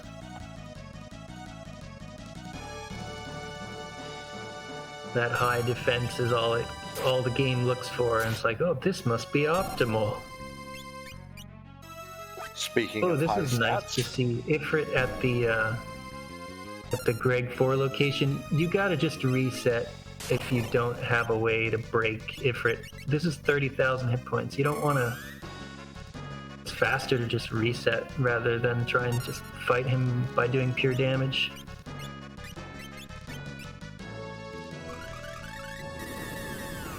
Okay, there is Break Blade. It is available. Very good. I would do something like use that. It's a little late now, but you could use the Masamune to haste your knight, so it gets the hit in sooner. Dot doing okay against Necrophobia over on the left side, but now it is time to take him on and deal with those physical attacks. Let's see how that goes. Oh, Break Blade missing on the attack.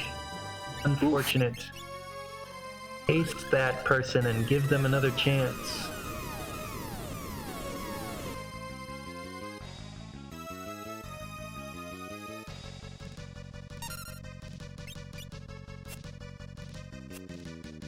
Okay, so you can see that Sloga over on Dot's side is probably blind. Just missed both times against Necro.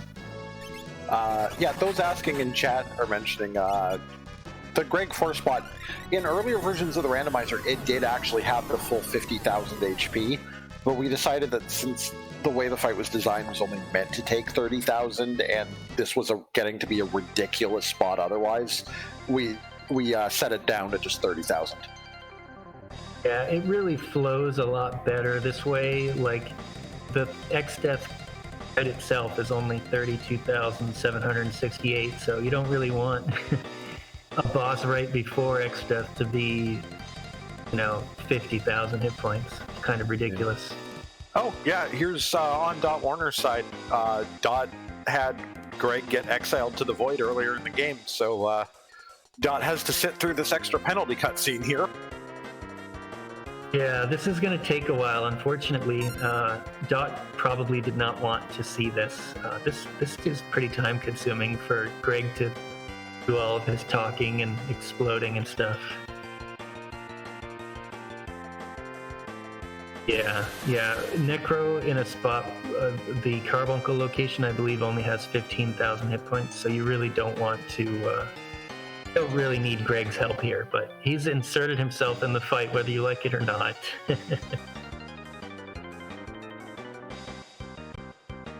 Meanwhile, Jedders is going up against X-Death. I expect to see some Holy Spellblade from the Knight and some real big damage numbers as a result of that. We don't have Golem for protection from physical attacks, though, so we do have to be careful.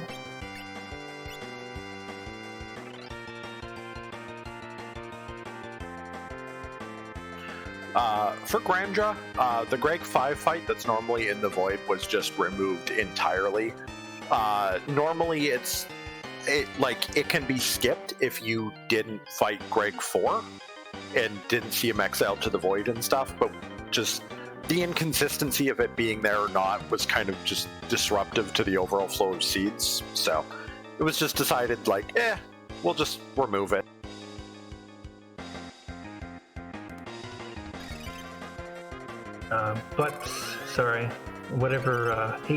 HXC, the Knight hitting for 9,600 damage with Holy Spellblade attacks. Pretty nice. It'd be nice if Jedders could get someone else involved as well. Ooh, a miss. That's what you hate to see is when that nice big swing whiffs. At least the katanas both crit, though. Okay, and Greg saved the day over on the left-hand side, even though he wasn't needed to. Yeah, Jedders should be okay here, unless X-Death's AI suddenly decides to get real fast, which maybe. Yeah, it's possible. As long as this Knight doesn't miss too much more, the fight will be over maybe one more attack even from the Knight.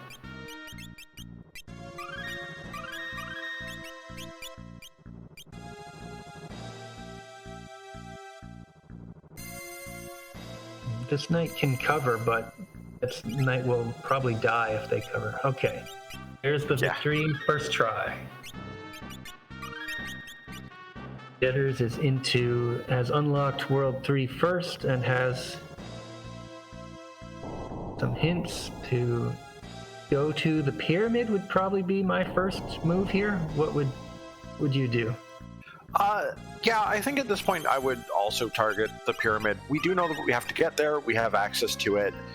Worst case scenario, it's a tablet, and then we're just kind of, we knew we needed to just check randomly around either way.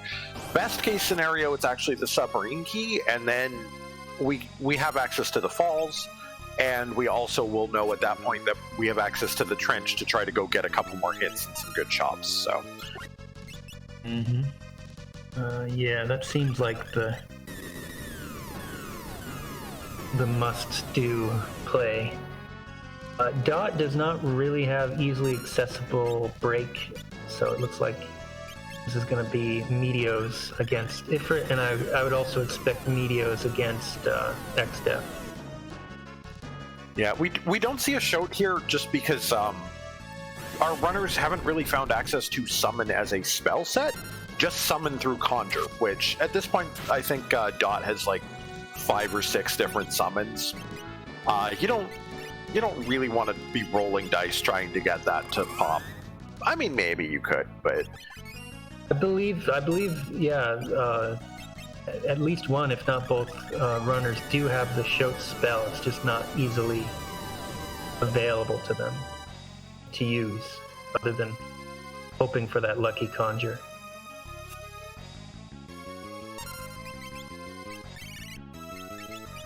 I think they found it in this Xdes castle pretty recently. Also, I saw. Yeah. I think I blinked and I missed the gargoyles fight, which must have been Magisa because there was a poison to remove after the fight. Yep, that's what it was. I also didn't really bother to look very hard at the fight because I knew it was going to be an easy one. I don't exactly know what Jedders did to kill her, but it was over pretty quickly. Jedders going downstairs in the pyramid, something that I typically skip because there's not too many treasures down here, but Ban Eater, hey, that's not bad. If you want to bother with Dancer, it's one of the better Dancer weapons for sure. Nice being floated again and just running over these pyramid spikes. Don't have to worry about your movement so much.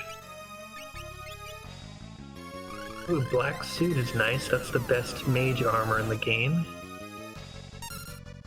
Definite upgrade from the bard suit, which isn't bad because it makes you immune to mute, but that doesn't come up very often.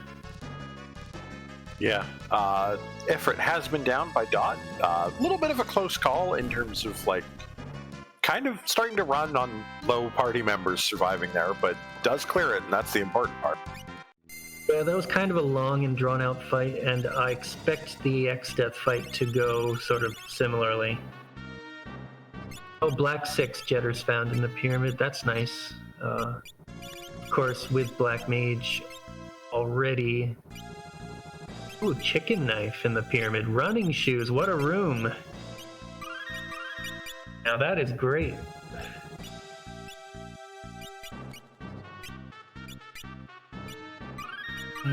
Jedders put the chicken knife on Ninja. I don't think they he has a way to override the run there quite yet. Not currently, no. It seems Freddy's saying that Dot doesn't have tents, which could be a problem. You definitely don't want to forget to have tents or cabins as you're clearing Xdes Castle. Really important between fights to heal up. And Jedders just got burned by that chicken knife. Let's see if okay, not changing anything, just going for it again. Maybe changing mid-battle to throw in some flame scrolls, that works.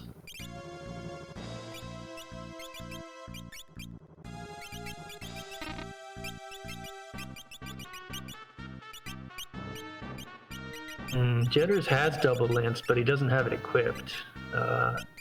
Maybe he is not aware of the setup where you put the double lance in the top hand to override the chicken knife run. Or maybe just really likes the Masamune, which I can't blame him for that.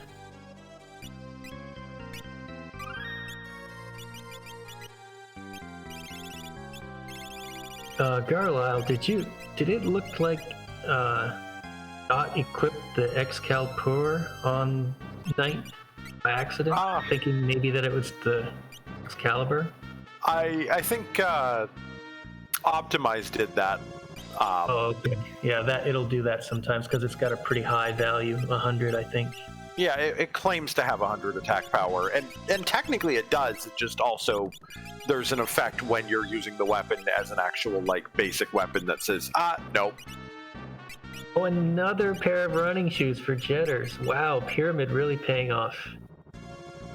Yeah, the throw power is 100 and the Goblin Punch power is 100 on the Excalibur, but the attack power is not, unfortunately.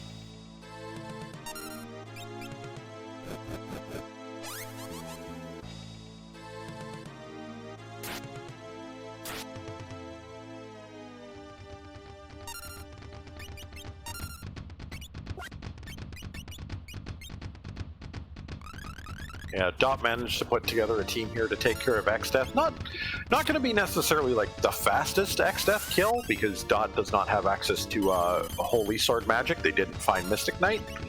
But I think overall their team and their lineup has been proven pretty solid at this point. Yeah, I think it could be, or it should be a victory unless, bad luck intervenes. Ooh, nice swing. That must have been also katana crit.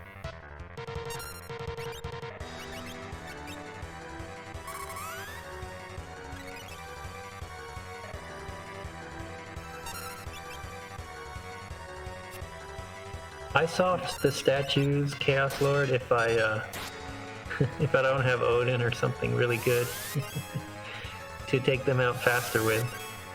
I believe they're also level divisible by 3, so you can level 3 flare them as well. And of course, level 5 Doom, the vanilla grind strategy. But yeah, softing 5 of them individually is kind of slow.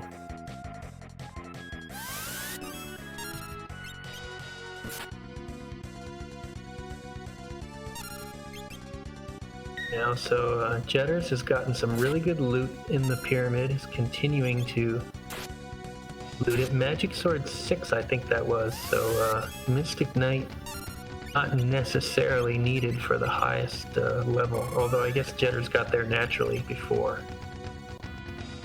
Yeah, would have been nice to have that for X-Death, to just have 2 or 3 characters packing Holy Sword magic, but... Yeah, I guess Dot will really appreciate finding Magic Sword 6 in the pyramid, since she didn't get Mystic Knight.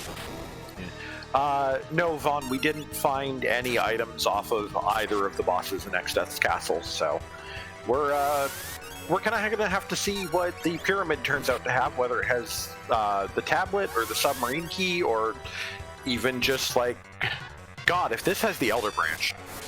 That just occurred to me. This could have the Elder Branch. Oh my, really nice luck on Dot's side. An Ice 3 healed Gallop, who must be equipping the Ice Shield. That's all I can think of. And another one.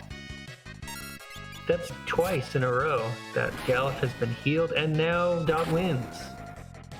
Yeah, that was a lucky choice of equipment there. That could have spiraled out of control very quickly with some different choices from the AI. Yeah, it was getting a little bit scary toward the end there, as that fight often can.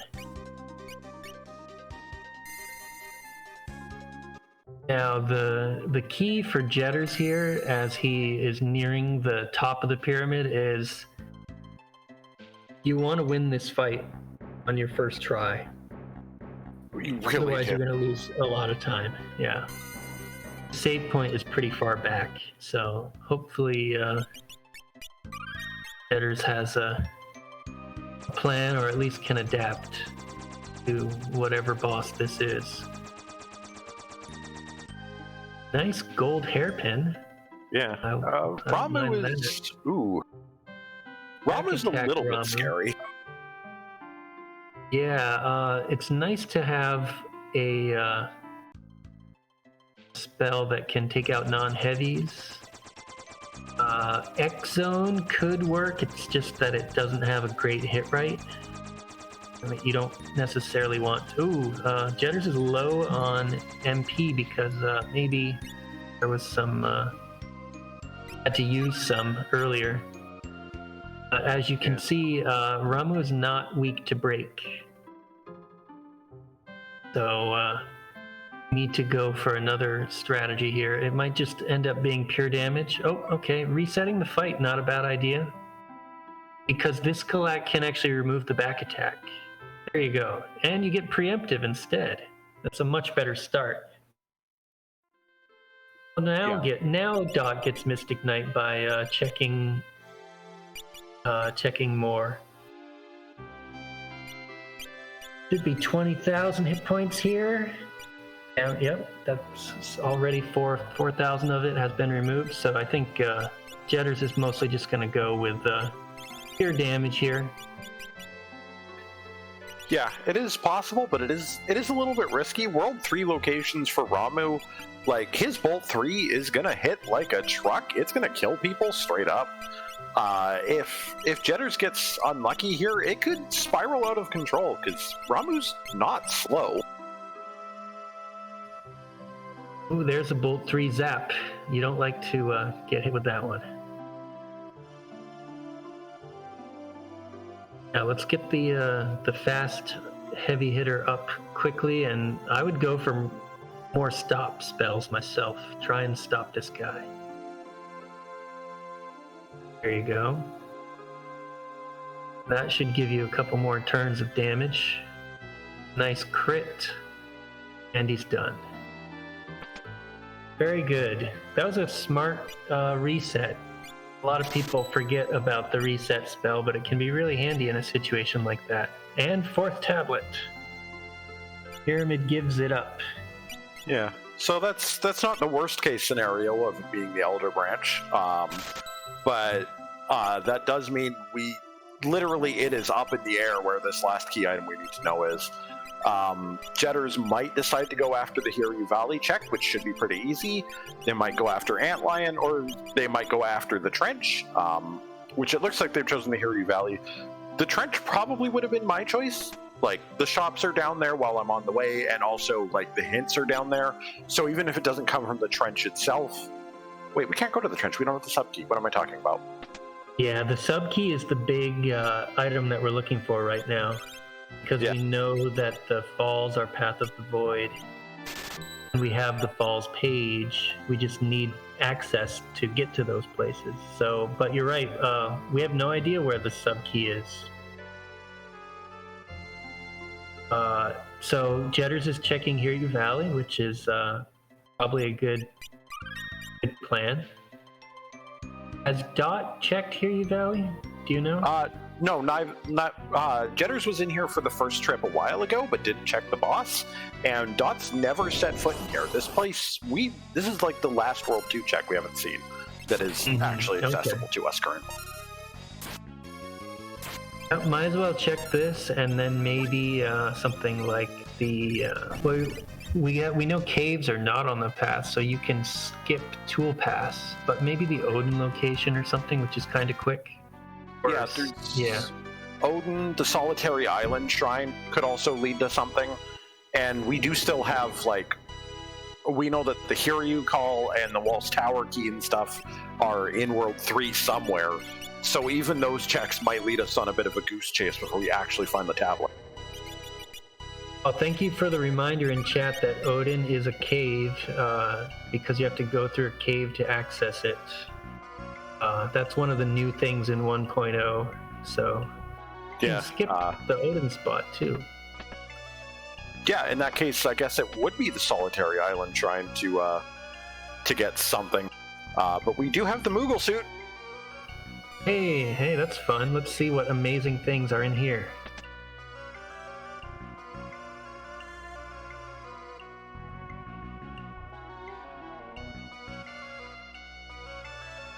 Meanwhile, Dot is running through the pyramid. Also going downstairs and getting a man-eater.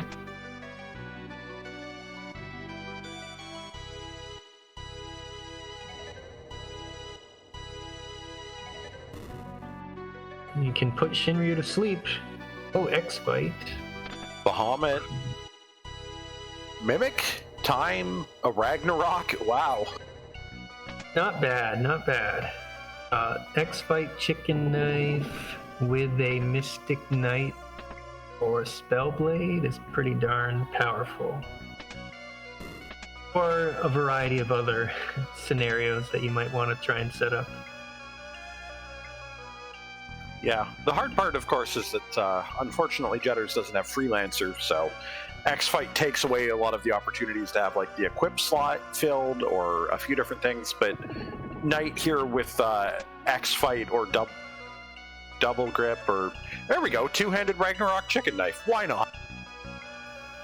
Sure. Why not do lots of damage? I think Jedders is a fan of high damage physical layouts anyways, so why not?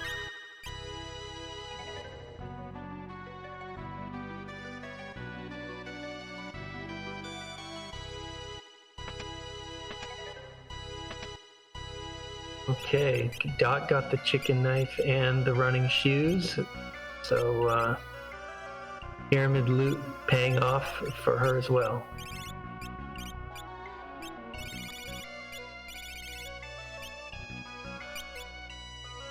Jedders is making the interesting move of just heading to the void.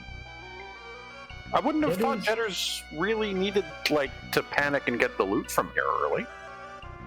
I think Jedders thinks that he has 4 tablets. I think Jedders has lost track of his tablets because, yeah, he's strong and maybe is jumping the gun a little bit here. This can pay off though, because sometimes, Samurai Crystal doesn't hurt. Depends on how much time you spend in here. And Freelancer, wow. We were just talking about Freelancer. Yeah.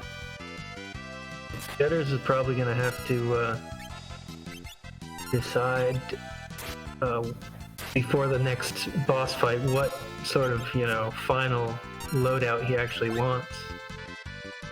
Might take a while.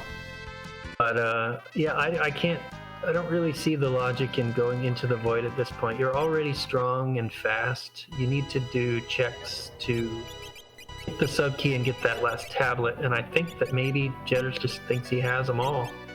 Yeah, I mean, I can understand, if he decided to loot those first couple rooms and leave, I could actually really understand it. That's a bunch of chests in a pretty easy location. But if he actually starts, taking on these bosses that are ahead here and, starts going in deeper, I'm gonna kind of wonder if, maybe he did accidentally misclick something and thinks he has everything he needs. Yeah, if you're gonna loot the void, you usually only grab those first, I think it's 6 chests or so, maybe 7, rather than going here into the forest. But nope, just did it for the loot. Okay, I was gonna say that's about the limit of as far as one would go, is for the forest fight. Well, now Jedders is even stronger and has even more loot, so let's see where he heads next. Checking this spot, which we already know is not going to provide anything required. The riding Boko to Tool Pass is a cave. So this won't be it. Your mind goes to this because it's a quick and easy World 3 check, but you got to remember your hints too. Yeah, it's so easy sometimes to forget like which hints count as which locations. Yep. And I mean, on the other hand, this could provide something like Mirage Village access if you want to shop or sell or whatever. I don't really think Jedders needs to shop anymore, but...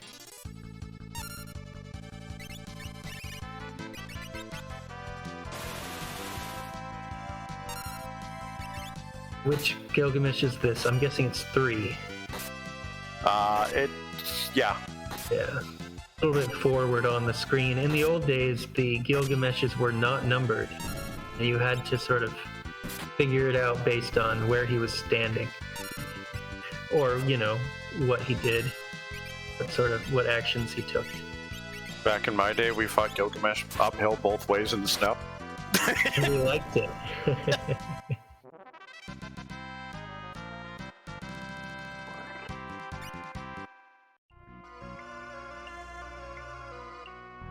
And a flame whip, okay. Moving on. Jedders has to now think about where the heck do I go to find this sub-key? Yeah, I think looking at the locations, like it is basically, I think, just Odin and the Solitary Shrine that are actually available to us. And if Odin is indeed cave, then we know that technically our next goal should be the Solitary Shrine, which I'm genuinely kind of expecting that's going to have either the Elder Branch or the sub-key, because we've only got so many places left that are actually open to us. It has to branch back out at some point. I agree. Yeah, or Adamantite. I think the Island Shrine is the place to go.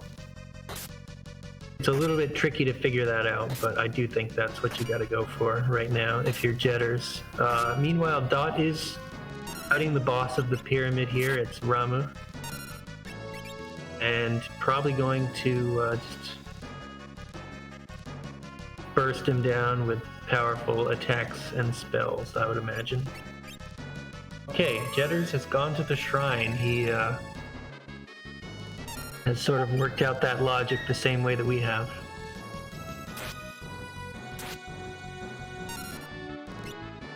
Yeah, there's quite a few things it could be. I'm just expecting that this will almost certainly not lead directly to... I mean, it might lead directly to the submarine key, but just trying to chart out the logic in my head with this being the only effective remaining location. We're either going to get one of the key items that's going to have multiple possible locations, which is the Adamantite, the Elder Branch, or the sub-key, or we'll get the Waltz Tower key, or Here You Call, and that's going to lead us to one of those. So even once they follow the Sunken Shrine, they're going to have to kind of weigh their options and see what they want to do. Dot's just finished up the pyramid. Fortunately, seems to have a pretty good fight against Ramu, which, if Dot's able to put together that the Shrunken Shrine has to be the next target location, they could catch up here.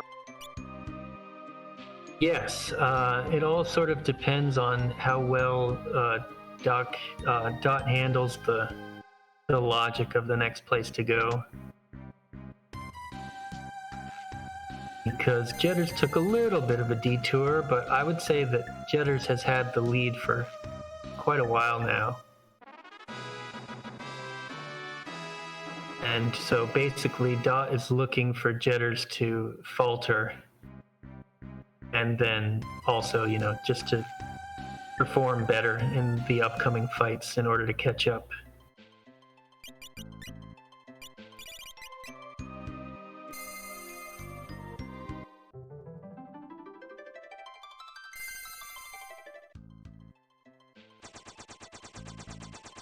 Okay, Dot headed where?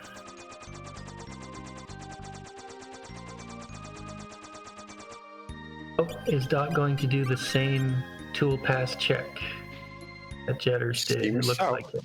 Yep. Also, something that was noticed, Dot returned to the Ancient Library in World 3 and visited the one NPC who normally teaches you the magic song, and picked up a flame shield from that. So I guess that's an extra item check that I never really thought about.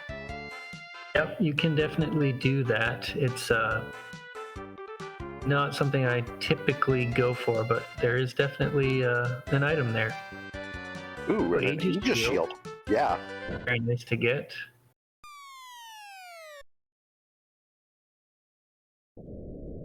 Yeah, again, I think both of our racers are just like when you play this randomizer, you know that in World 3, the quickest and easiest check is pretty much always tool pass. And it's easy. Ooh, mix ability in the shrine. No need to train chemist. So anyways, tool pass is just a place that you go early in World 3 quite often, and I think they just have that on their minds, even though there was that hint saying that caves don't have value.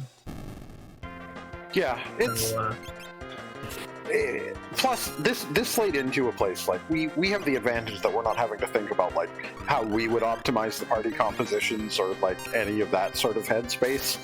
There's a lot to keep track in these races, especially as they go longer and longer, and even if they have notes on it, they may just have, like, mentally started glossing over that one. Oh, absolutely. Your mind is on winning the fights, is on your movement, is on all these things, and then it's hard when you enter World 3 to take a minute and look over your hints about where you need to go if you haven't already sort of figured that out. So it's a pretty standard check to go to Tool Pass. I can't really say I'm surprised that they both went there, and it didn't take too long anyways, so not a huge deal. Yeah. Meanwhile, it looks like a panda got a minor demotion out of the void and is over at the shrunken shrine, which Dot did just decide is the next target. So Dot's staying a step behind, but only a step behind. There's, even if this does like lead us pretty simply towards our goal of the next tablet, it all it could take is one like bad boss matchup for Jedders, and we could see things close up pretty quick. That's absolutely right.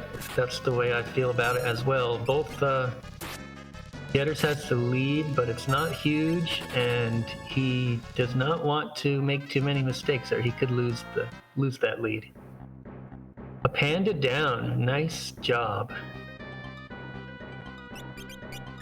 Always nice to get rid of a panda. Ooh, Sucky. Yeah, that was the best possible find there. Oh yeah, so now you gotta go to the waterfall. That is the must-do next check.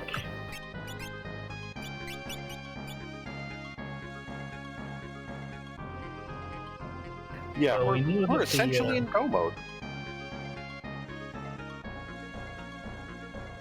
Yeah, Istri Falls is Path of the Void, so there could be more beyond it, I guess. Yeah, we're sort of in go mode. We might hit a screeching halt in go mode if it turns out that that's like, you know, the Elder Branch or something, or... Yeah, yep. But as a racer, you feel pretty good finding your Path of the Void access for the last tab. Grandra put it pretty well in chat. It's not go mode, it's no mode, as in you know what to do. Yeah, that's a good term. Invisible, aka annoying. I don't like this boss, but I think Dot will take care... sorry, not a boss, sort of a mini-boss, but I think Dot will have it taken care of pretty quickly. Yeah, I won't lie, because of Invisible and Pantera, I started just opting to not bother with chests in the Shrunken Shrine. Like, they could be fairly decent stuff, but you can also lose a lot of time to these guys. Yeah, Invisible in particular takes a while to kill, because he pops up his second image, so you have to kill him like 2 or 3 times. Yeah. Dot did that pretty fast with two-handed X fight. Yeah, and you can run away from those battles, although I don't know what the run rate is, those monster in a box fights. Yeah. We have not seen Adamantite yet. That is a possibility. Yeah, we may or may not yet see adamantite. Blue mage. Ooh, I don't think Jedders found that when they were here. Jedders might not have gone for like full looting of the shrine, may have skipped one or two of the chests in the ooh, and level 5 Doom right afterwards. That's a nice nice combo of finds.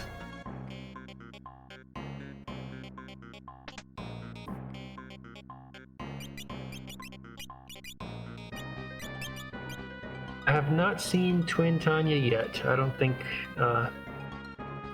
he's one of the bosses we've seen yet, but not a problem, probably. Yeah, we do have a couple dangerous bosses still sitting in the pool. Shote's still out there. I believe the triplets are still out there. Stalker's still out there. Twin Tanya is still out there. Omniscient is still out there. Which, this close to the void, like this far into it, not having seen Omniscient yet, is like, ooh. We haven't seen Bahamut, which, oh boy. Jedders buying the standard 99 Phoenix Downs, 99 Antidotes, 99 Revivifies. That's quite a lot, but also still having a ton of money, so I guess go for it. Yeah, I think Jedders knows what their plan is from here on out.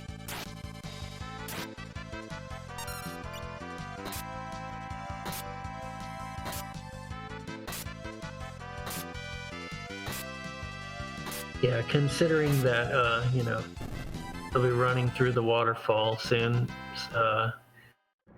might as well stock up for the future.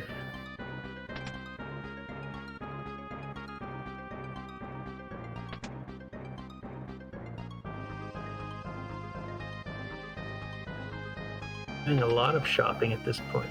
Tents, 99 tents.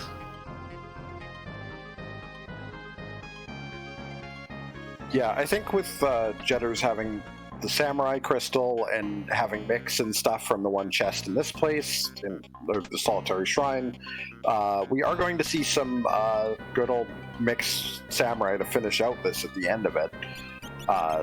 It's just going to depend on how much Jedders decides to do before that, but right now Jedders is spending a lot of time shopping and less actually chasing what they need to do. Now goes to the correct place, so good logic, following the hints. Meanwhile, Dot is just about to do the shrine fight, so in a way sort of like behind by about one tablet area.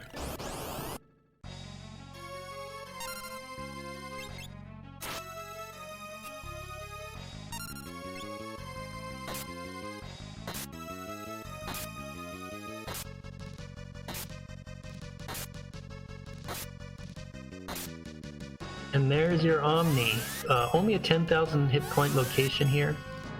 And if you've got, I'm pretty sure both racers have Magic Sword Mute.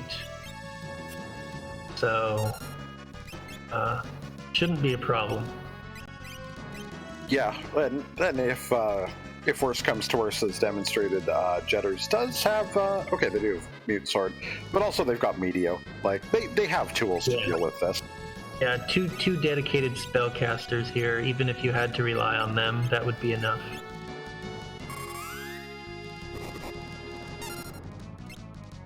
So Omni, not a problem in this seed. Nice to have him out of the way.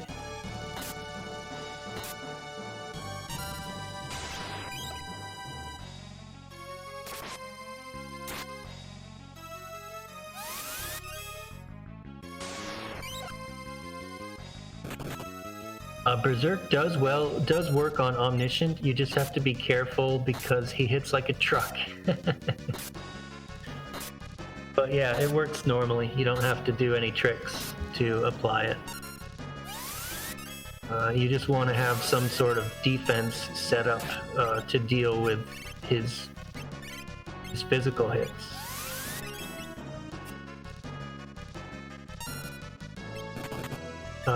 Dot doing pretty well, I think, in this Apanda fight. Doesn't seem to be in too much danger.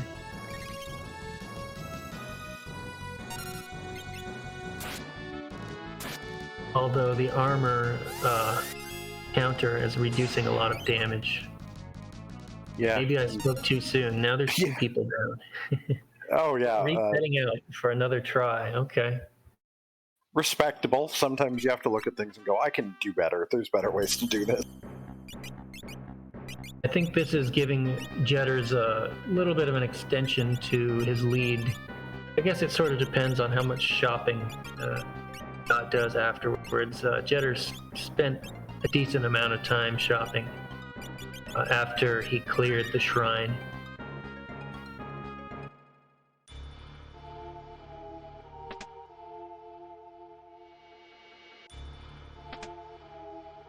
Yeah, definitely want to remember to grab mix. Ooh, an enhancer, that's nice.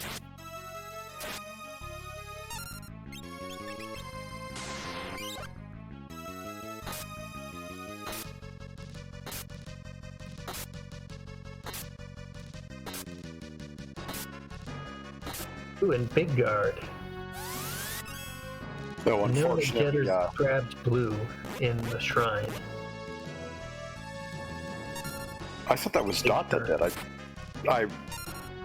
Because I'm pretty sure I remember Jedders missing that, or at least we didn't notice it. Oh, yeah, I think you're right. It was blue and then level 5 Doom that Dot got close together, and so I guess not sure if Jedders grabbed it. Maybe not. That could be a factor if we run into a really nasty boss in the void. Having blue and big guard allows you to survive against almost anything.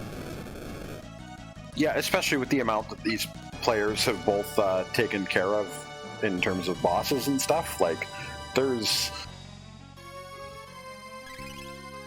a large amount of, like, what am I trying to say? They've already got a really good HP base, so once they cut damage incoming by half, they can survive mostly anything. Titan at the waterfall location, 40,000 hit points, but Jedders has loaded his team and is gonna burst him down with damage. This should go pretty smoothly, although Titan hits hard. You gotta watch out for that. Spamming stop every turn is actually a pretty good strat. Yeah. Dot's Titan might get a turn, but not many. Yeah. Dot, meanwhile, is definitely having some trouble against a panda, probably because a lot of Dot's offense is coming from, like, dual-wield X-Fight, and the thing is that's really likely to trigger 2 different counters from a panda, which can include those drains. Yeah. But looks like, as I say that, Dot does manage to slog through. Yeah, Dot's setup is maybe not the most optimal, but it got through. It's sometimes you just don't want to take the time to tweak everything. If you think you're good enough to win, it might end up taking about the same amount of time. Okay, now Dot has the sub key and should be checking notes and headed to hopefully the third tablet is at the waterfall. That is time to go to the void. Yeah, that is best case scenario. We're not getting controlled by the Elder Branch today, unfortunately. Yep, I thought we might have to follow another little chain, but nope. Pretty good World 3, pretty quick World 3 in this seed. Dot going back to Castle Kuzar, is it for a heal or perhaps to just for the heal? I don't think anybody's going back for anything, for any of the items in there anymore.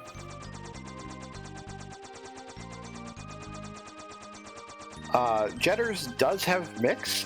They found it in the Solitary Island Shrine. Yeah, both players found that one, and Dot is going to the right place, although has to sail the sub around a little bit.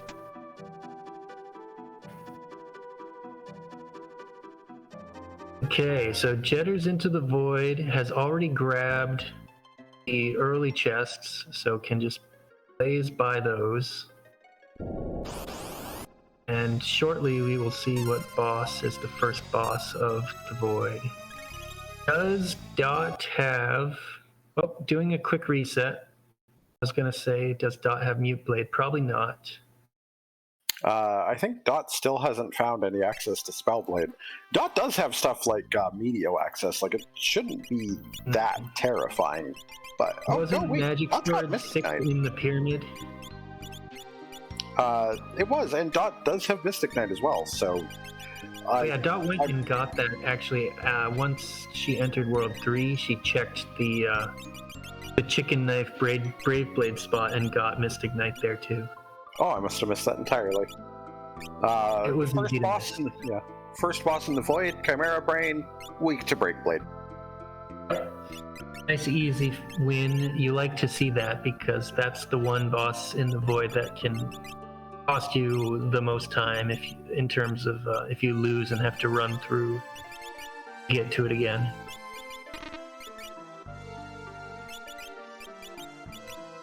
And Summon 5, all of a sudden, all of the summons are available to us that we've been accumulating.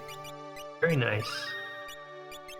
Yeah, I kind of wonder if Jedders isn't gonna like swap one of the mages over to a mimic finally and just toggle it on. Mm-hmm. Have all kinds of spells available. That would be nice.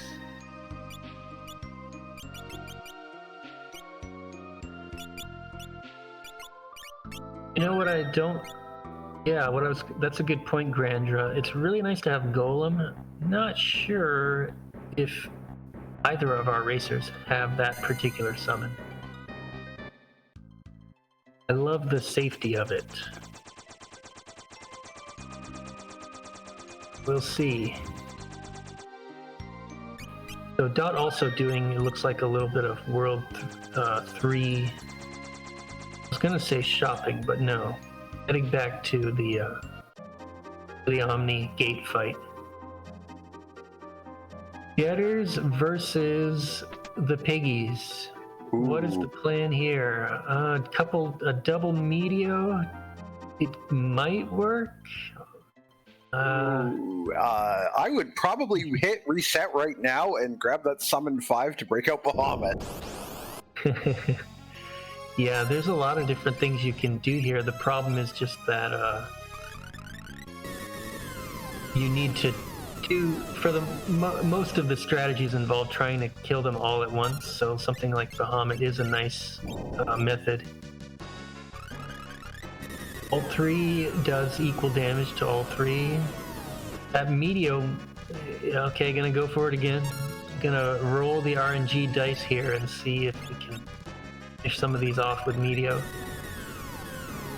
Yeah, Kill Toss would also be a good option here. Just mix up and... Absolutely, that'd be a great option. I think it might one-shot these. Ooh, Dot didn't even want to die from Flare and put up Reflex on everyone. I mean, it works.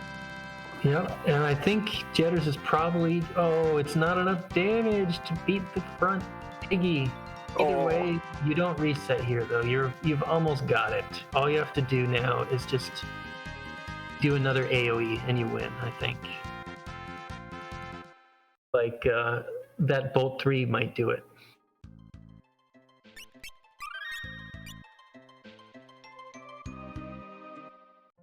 Yeah, this should be a victory here for Jedders now. Got him. Dot has 4 time mages at the moment. I assume planning on spamming lots of Meteo. Oh, okay, maybe changing things up now. That was just for the Omni fight. Yeah, with the way the Piggies work is the one that is left that revives the one that has died revives them with the same HP as they have. So their HP totals do go down over time, even if you are not able to kill them all at once. That's another thing I've learned today. Kill Toss costs level times 50 times number of enemies. So, was that 2,000 at level 40? for one single enemy, and so that would be 6,000 against 3 enemies. It only cost you 6,000 gold. It's pretty cheap for the amount of damage that it would do. Yeah, and for the efficiency of being able to AoE down that fight, it would have been a great tool. Yep. It's super fast. It's one of those things where you're like, do I have room in my party for Guild Toss? Oftentimes the answer for me is no, but then when I want it, I kind of regret having to reset and put it on. So, cost me a little bit of time. Yeah. So here's our save point boss is Marigine here. Not necessarily the most free boss. This is a boss where Meteo actually helps a ton, just because it pierces through. It's non-elemental, so it doesn't have to worry about that, but also does like solid damage.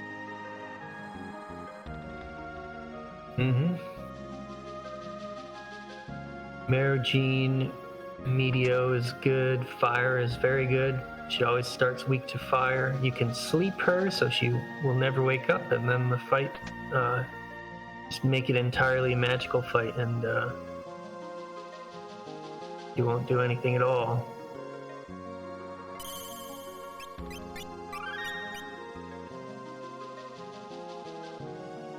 Guild Toss does not throw at the dummy targets of Ned, which is really handy. So you don't have to worry about the price going up.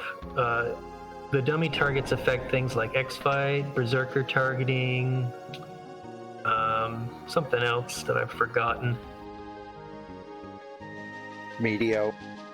Yes, Meteo, there you go. That's the other thing that you don't really want to use against Ned because of the dummy targets. Jedders, I wonder if that was accidental that Jedders just left. Yikes, accidental warp out of the void. I've seen it happen quite a few times actually. Like, your warp shard is usually in the top left of your inventory, and if you're a little too quick with your button presses when you're trying to use like a tent or something, which is right next to it, you sometimes warp yourself out of the void, which is really unfortunate. So that's some time lost, but I still think that Jedders is doing fine and has a pretty relatively comfortable lead at this point. Yeah, even if he has to run back through the void, he's already taken out 3 of the different bosses in there, so... Yeah. It technically has about a 4-boss lead over Dot at this point. Yes, I imagine Jedders is certainly not happy about that and is a bit stressed about making that mistake. So as long as it doesn't affect his play, the rest of the way should be okay.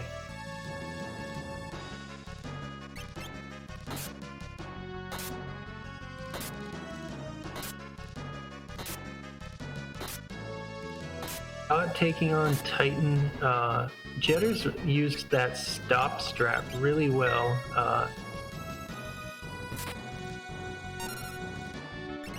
That's something that may or may not actually do. I don't think I see stop on Dot's spell list. Maybe doesn't. Maybe she doesn't have it.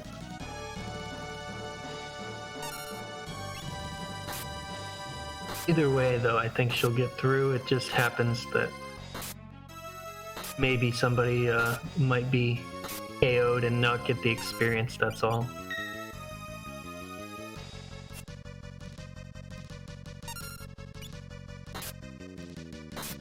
Okay, right. Moving on for Jedders. Second jail fight. Oh, Vanilla. Alright, Seed's broken. That's the second vanilla boss this run.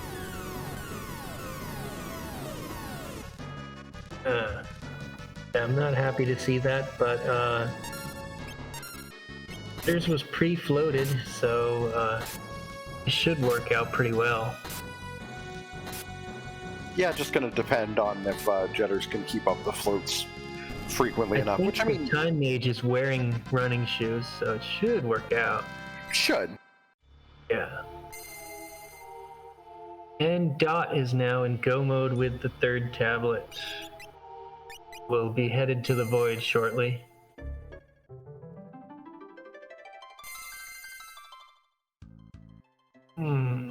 They're close, Grandra. They're very close, but you're right, they don't necessarily have the exact same stats. I think when the randomizer was created,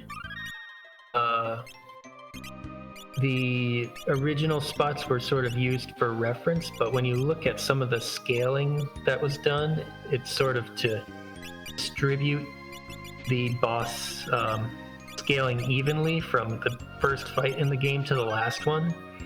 And so not all of the stats are exactly the same as vanilla, but it's going to feel pretty similar to vanilla when you fight, say, Catastrophe in this spot. And a nice victory by Jedders. Had no problem winning that fight.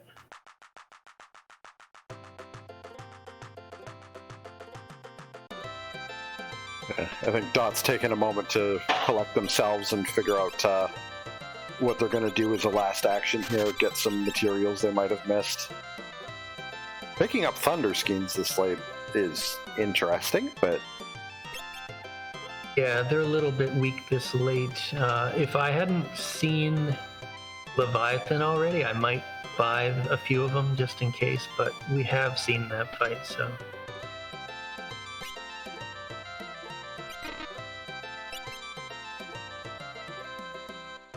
Okay, at the Halicarnassus spot we have Twintanya. Okay. A little bit scary. I mean, Jedders has Breakblade and stuff. Jedders has ways to deal with this. Yeah, But he's thinking also... a little bit just so he doesn't mess up the fight. A lot of nice blue magic over on Dot's side. All you really need here is some healing. Does Jedders have any healing?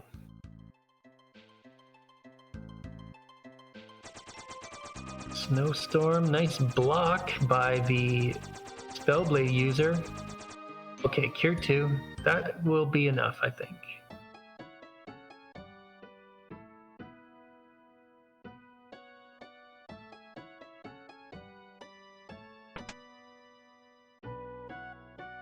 Even if someone dies, it's not a big deal. Jedders is going to just go for the win. Yeah, as long as the one who dies isn't Bart's. Alright, going for a quick heal. Might be waiting for the Giga Flare charge up message. Oh no, you're not supposed to defend on that person. Well, probably. I hope there's... Okay, going for the Death Potion mix instead. That works too. Yeah, I guess there's no chance of that accidentally messing with accuracy.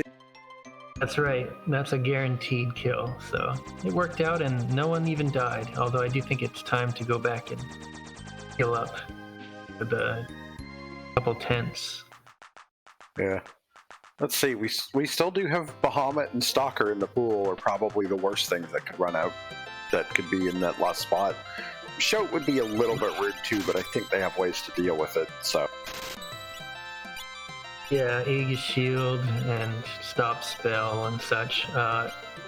It could be a very rude boss at the Twintanya spot, though. Like, you don't want to fight any of those bosses that you mentioned when they have 50,000 hit points. So, we'll see how this goes. This is basically the last major hurdle for Jedders, I think. Oh, Arcuavis, okay. I believe this was the same boss that was here yesterday in the match that I commentated. Or recently, at least. Yeah. This one shouldn't be too bad. It's a lot of HP to mine through, but Jedders has enough damage to basically be pushing phase by phase anyway, constantly resetting the ATB, and I don't think Arcuavis has anything really all that damaging, so... Yeah, it shouldn't be too bad. 10,000 hit points per form means that you are resetting its turns on a pretty regular basis. Yesterday, someone got maelstromed in the last phase and still won, even though everyone's hit points were single digits. They just powered through and got the win. But yeah, I'm not too worried for Jedders here. This fight could have been a lot worse, I think, with some of those other bosses.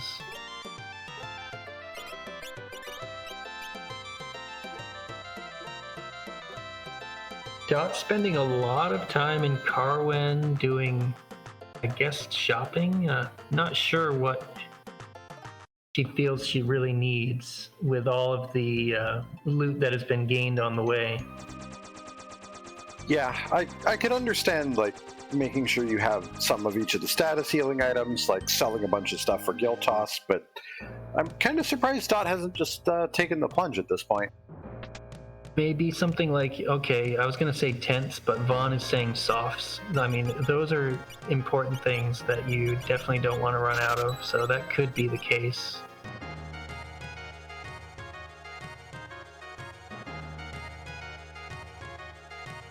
Oh yeah, I mean, certainly you can sell off a bunch of stuff, but it seems like it was taking quite a while, and Dot was buying some things too. You definitely want to sell off a lot of stuff so you've got money for guild toss, and that's been taken care of, and now Dot is still shopping. Here's your revivifies and antidotes. Now, if Dot didn't find those in World 2, then maybe that was the issue and had to go check for the post steamship shop or for mixing. Yeah, so that was probably what Dot was looking for. But they were also available, I think it was like in Rugor is where Jedders bought revivifies and antidotes earlier in the seed.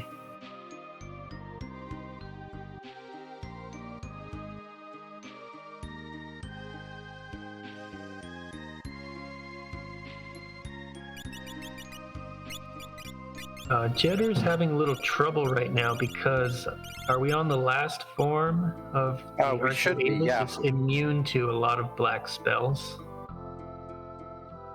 So I'm gonna have to get up the physical attackers and not miss so many attacks, and then it should be a win. There we go. Again, probably one more time back to the save point before, and then, set yourself up for a smooth final battle and you're good to go. Yeah, which with access to like Chemist, Mix, Guild Toss, Jedders absolutely has the tools to just wipe the floor with the OX Death, except maybe no access to like Mighty Guard and Shell for backup safety, but even then, like if Jedders is confident about how they tackle that, shouldn't be a problem. Yeah, I'm trying to remember if I've seen Jedders do... I'm pretty sure I've seen him do Guild Toss strats at the end. Probably what he'll go for again. Yeah, I mean, he's sitting on like over 200,000 gil. I'm pretty sure that was his intention. Yeah.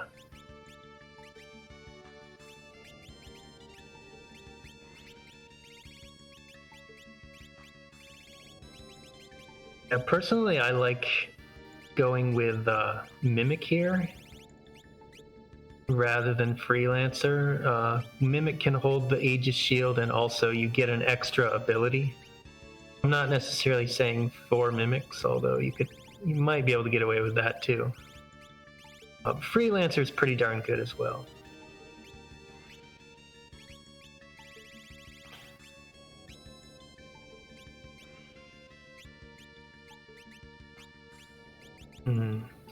Grandra, have you noticed, though, there's probably been a few good money chests in the Void as well. Those help. Probably enough that you're still coming out ahead, even if you do use a little bit of Guild Toss on the way. I mean, it's possible that you get no money chests in the void, because that happened to me once, and I was very annoyed by it. But it's pretty rare that you wouldn't get a little extra money as you loot the void.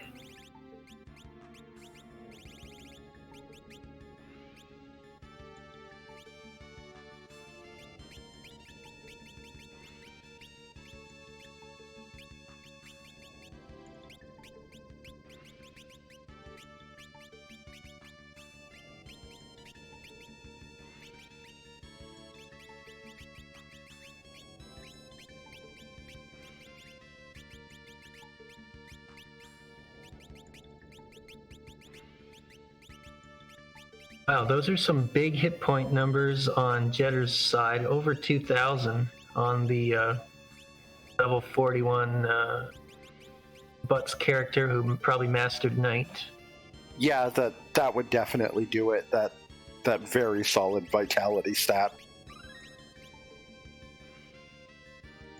The others don't have those kind of hit point numbers, but I think he'll still be fine. Yeah, if Tree X Death works out about rudely and like Meteos at the wrong time, it could get slightly messy. If or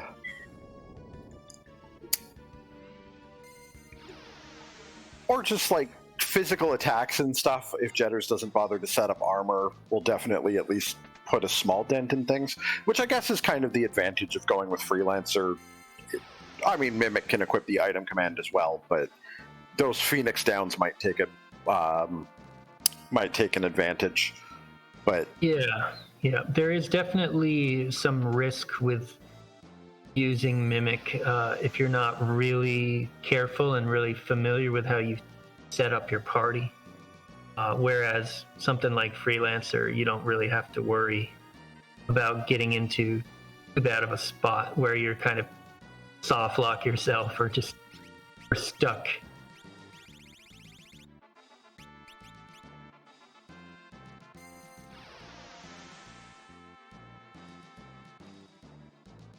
Dot taking out Chimera Brain with some pure damage here. That looks like X-Fight Chicken Knife plus Assassin Dagger on the Ninja for 8 attacks.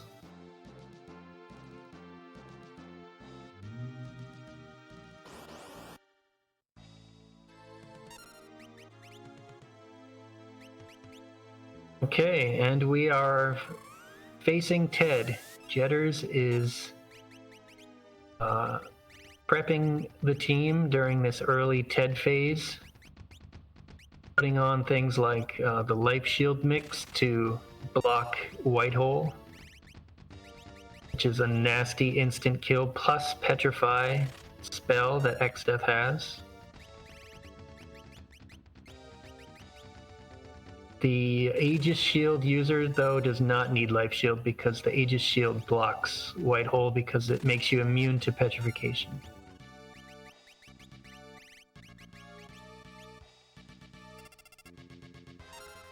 Ooh, we have Dragon Power. We have at least one Dragon Fang.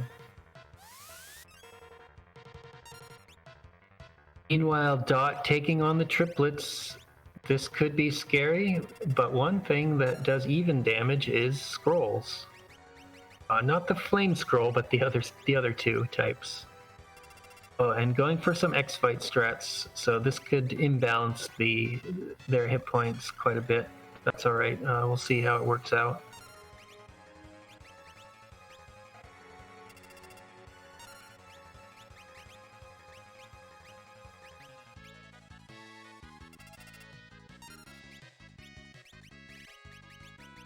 yeah. For those who aren't particularly familiar with what's going on Jedders' side of things and maybe haven't seen this strat before, Samson Power and Dragon Power are mixes that raise the target's level. Level is actually used as part of the damage formula in most abilities that deal damage in Final Fantasy V. And Guild Toss in particular has very good scaling based on the user's level. So setting up all these mixes, raising the character's levels up to about like in the 80 to 100 range, means that when they start guild tossing against Neo X Death here, they will start doing just straight up 9999 damage. Pretty much the max possible without some form of multiple hits. And it will make Neo X Death, who can otherwise be a legitimately very challenging and very dangerous boss, go down really fast.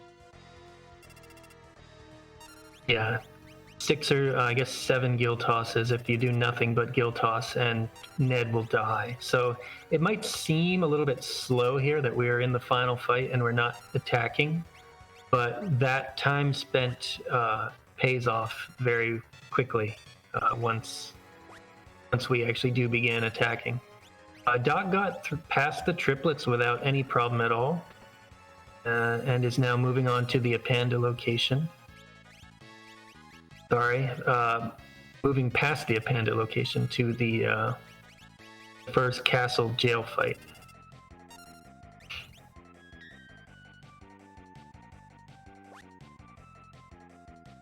That's right, Grandra. For Giltos, and I suspect for all other damage calculations, level 99 is used by the game for calculations. Even though you can boost your level to 255, it's going to use 99 for your damage calcs.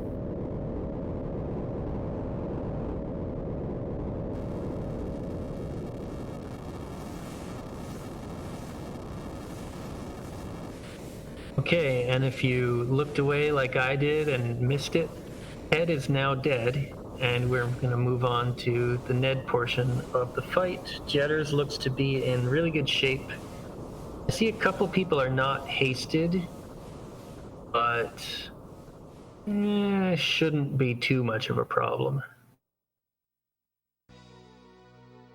Yeah, there was more preparation that could have been done here. There's also like no armor or shell going on. I think they're in the back row, and they do all have shields, so physical attacks shouldn't be too dangerous. There is still the possibility for this to slip a little bit out of control, but it's really unlikely. I think the top and bottom characters have running shoes, and they actually, at least Butts, did get armored. So they're going to be the main damage dealers, and the others will chip in, and if they get knocked down, it probably won't matter. Oh, using the eye drop turtle shell for haste drink mix. So Galuf is now fast, or Frog, maybe I should call him.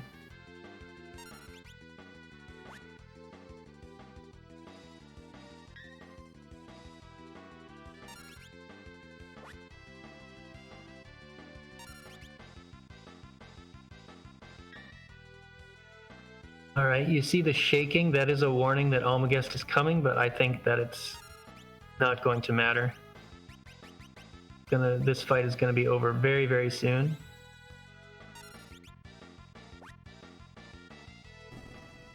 And I believe that's it.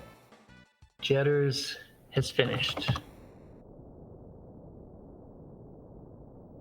Official time of 2:42:58.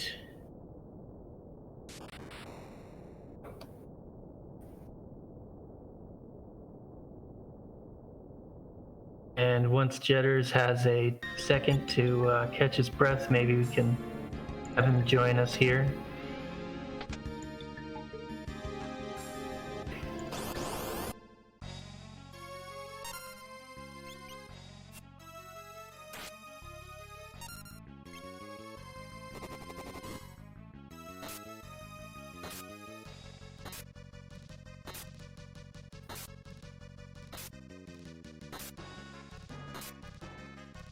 Yeah, Thalfin puts it best in the chat. Neo X Death has some really scary things it can do, so the best thing to do is just kill it before it can do anything.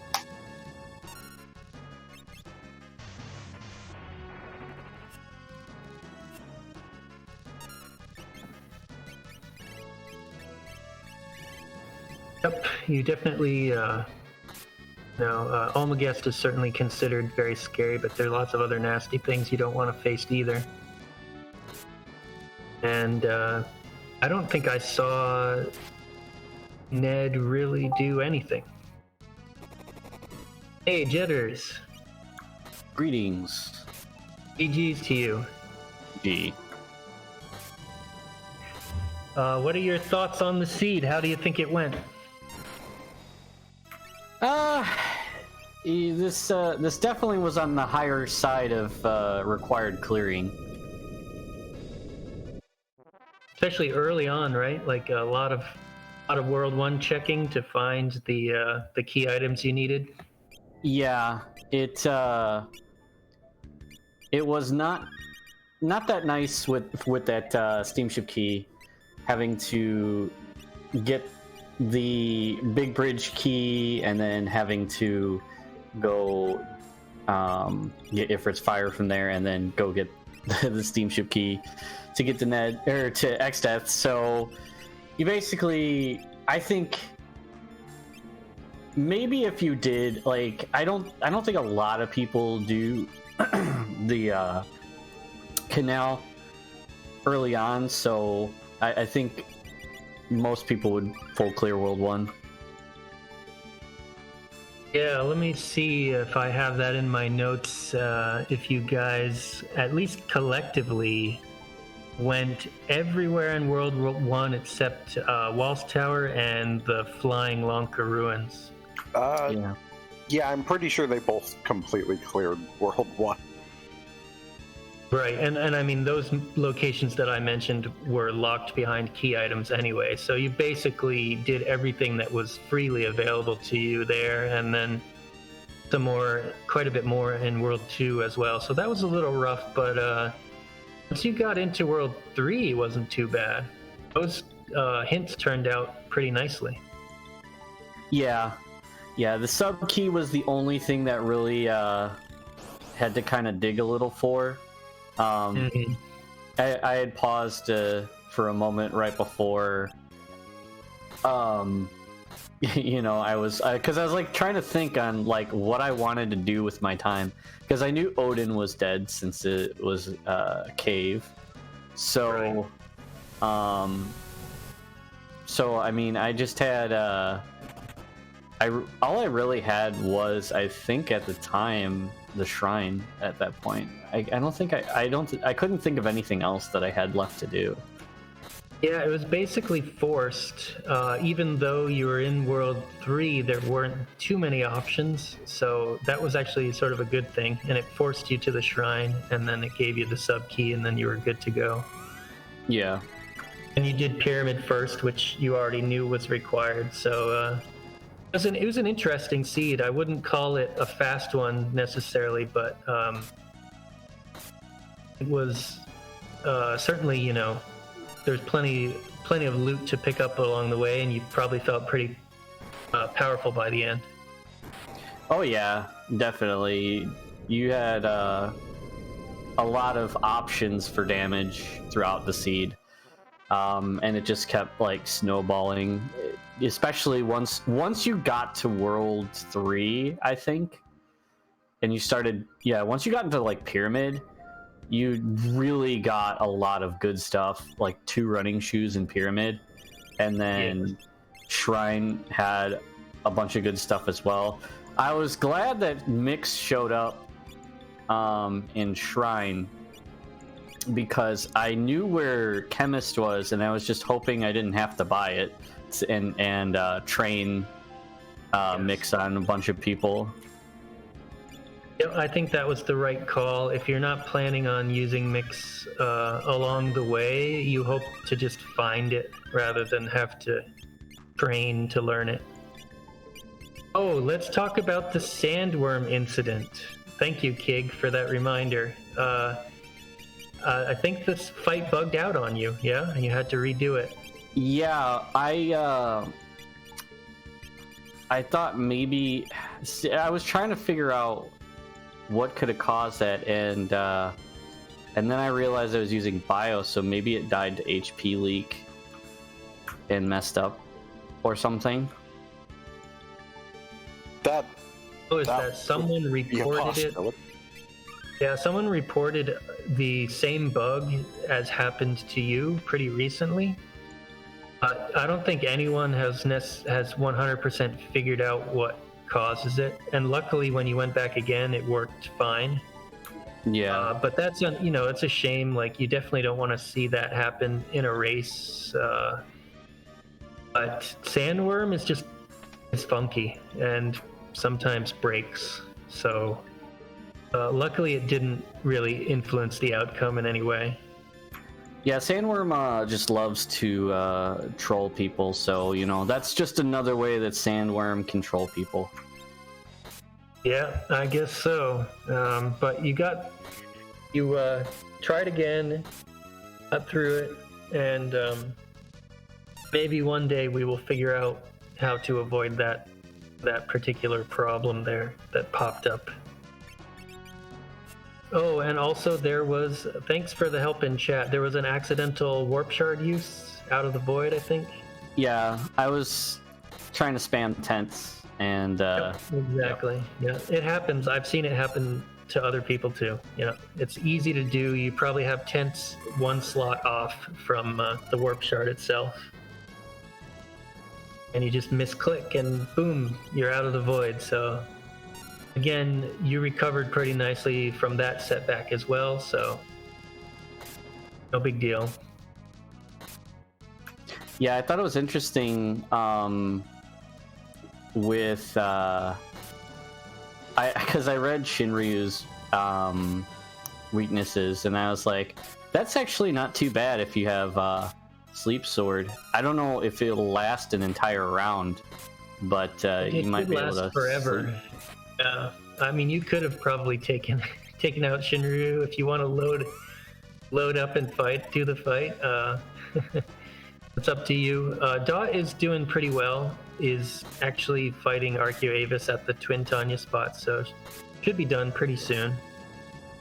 Yeah. But I noticed that you checked the NPC to see what Shinryu's weakness was, and that's a very doable win, I think, because sleep is just that powerful. If you use all magic, Shinryu will never wake up. Yep. But the problem was, I didn't have, because I don't necessarily like Meteo for a spammable spell, even though it can do the highest damage. I just like the RNG and the cast time. Like, I don't really like using it, but if it's my highest damage ability, then I go for it. But yeah, yeah, I don't know what I would do to do Shinryu, but yeah. Yeah, Shinryu has a lot of magic defense too, so you might have to use like your Bolt 3 or something, and then you might run out of MP. So I'm not saying it would be a cakewalk, but with the sleep spell blade, you could basically have it so that Shinryu doesn't do anything. If I were to do it, I would probably go try to find Mirage Radar and try to find Fire 3, because it's also weak to fire, so... Yeah, I was gonna say, do you have like Fire 3 sword or something? Because you have X-Fight, you have Dual Wield mastered on Varus, you have Ragnarok and a Blaze Blade.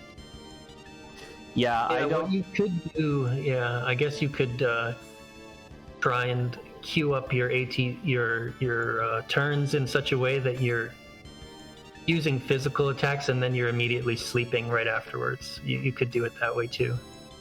Yeah, because I didn't have really any high damaging spell sword abilities, although Ag's Death really felt that Holy Sword. I was actually surprised that it actually did like 9k damage, because I was expecting like 5 or 6k. I didn't expect 9k out of that. That 4 times damage in defense piercing. It's quadruple damage when you have the highest level weakness, which Holy is. So yeah, that one hit really hard. We were impressed to see that number. Yeah. Great to have Holy Spellblade for Castle X Death. I think Dot, yeah, for sure. Dot did not find Mystic Knight until after that fight, so that was a little bit tight, but still got through in other ways. And Dot is about to check the final save point location in the void. Use level 5 Doom. Do you have blue magic equipped? I hope so. Because it's Carl Beats. Yeah. Did Dot find blue? I believe so. Yes, it was in one of the chests in the vents in Solitary Island Shrine. Ah, yes. Yeah, I was definitely not gonna do the vents because I was like, that's just a lot of time wasted. I don't need anything except for maybe haste 2, but yeah. I really do wish I found at least haste, but it worked out anyway with the 2 running shoes. And then I remembered that I could mix. I had 2 turtle shells, so I could mix haste drinks. So it worked out anyway. Yeah, that was pretty cool. We actually saw haste for sale in an early shop, but you must have missed it. Oh yeah, I didn't really dig shops too much because I was going to do all my shopping for like for the consumables for mix at the end, but it turns out like Revivify and Antidote were in the same shop, so there's your free starter pack for Samson power. And yeah, then, that was really convenient. And then the other shop that I found had pretty much everything I needed, and all I needed to find after that was where tents were, so I just found the tents, and then that was it. Nice. Anyone else in chat remember any key points that occurred that we should talk about? I do want to appreciate having Chicken Knife, Ragnarok, Brave Blade, Mass Immune, all the top tier weapons. Yeah, that's another way to haste, is to use the Mass Immune to haste, but that one's easy to forget sometimes. Plus, you're kind of not using that turn, and you want to attack with it most of the time anyway. Yeah, I was gonna say, you got a bunch of stuff great later, but not necessarily the strongest start. You were pretty much forced to do low bosses, I think, but I do appreciate that I actually did pick up that light staff because that came in handy. Oh, did you end up breaking a light staff or something? I don't think I saw that. Yeah, I broke a light staff over Shiva's head. Oh. Yeah, there you go. And that was at a really low spot, so... Because, yeah, it ended up... since I had the ice shield and crystal armor, once Shiva... my top character, Bartz, he literally could not die in that fight. The only way he could die is if he attacked himself. Yeah, and the Shiva location was required too, right? So it was vanilla Shiva, and you had to win it because it gave, let me see what my notes have here, the second tablet. Oh, very nice. So you didn't have to worry too much early on about only getting access to 3 things in Kuza Castle. You could get 6. Yeah, and Kuzer was, it was like, I don't know how to feel about it because it was good, but it also had like a bunch of it had 2 sage staffs, which that would have been great with a white mage start if I actually found holy. Right. Neither of you found holy. Like that would have, if we found holy with those 2 sage staffs, that would have been excellent. But yeah, no. It was just an okay castle. I wouldn't say it was anything too great, but it was a good enough to get a start on the seed and have a decent amount of power. Yeah, it definitely had a good kickstart. just nothing mind-blowing in there, really. Like, Leviathan's pretty solid, and then you had, what else was good in there?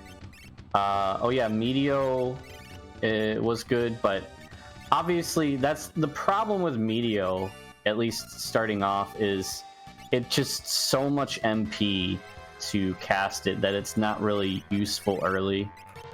Mm-hmm.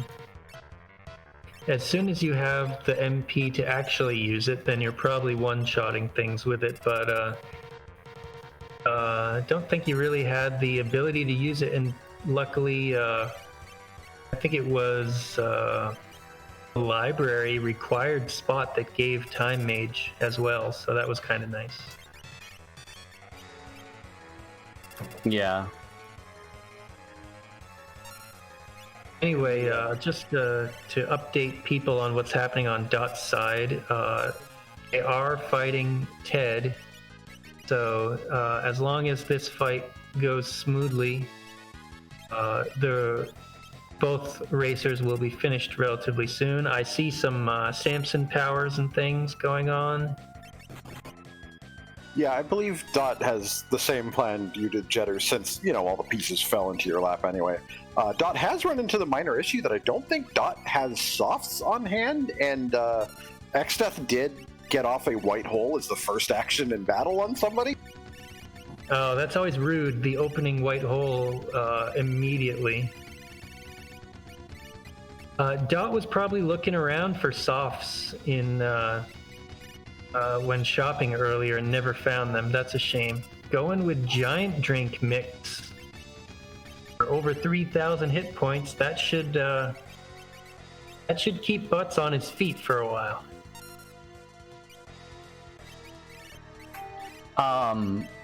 Would I drop an antidote fix Petrify? I kind of think it does not. I kind of think that there's no mix that can fix Petrify from what I've heard. I think Vaughn in the chat tested that recently, and you actually need the item command. You can cast heal if you have the white magic heal, which I think Dot has. I think it's just the white magic commands on Lena, who's the one petrified. But yeah, antidote I drop is paralysis, charm, berserk, mute, sleep, and old. But that's it. I thought Galif was a white mage, but maybe not. I can't tell what that sprite is. It looks like the white mage sprite to me. Oh, it might be, yeah. Oof, that flare hurt. Took out Butts with all his hit points. Okay, so Galif did just use heal on Lena, so Lena is back. No need for softs as long as Galif is available.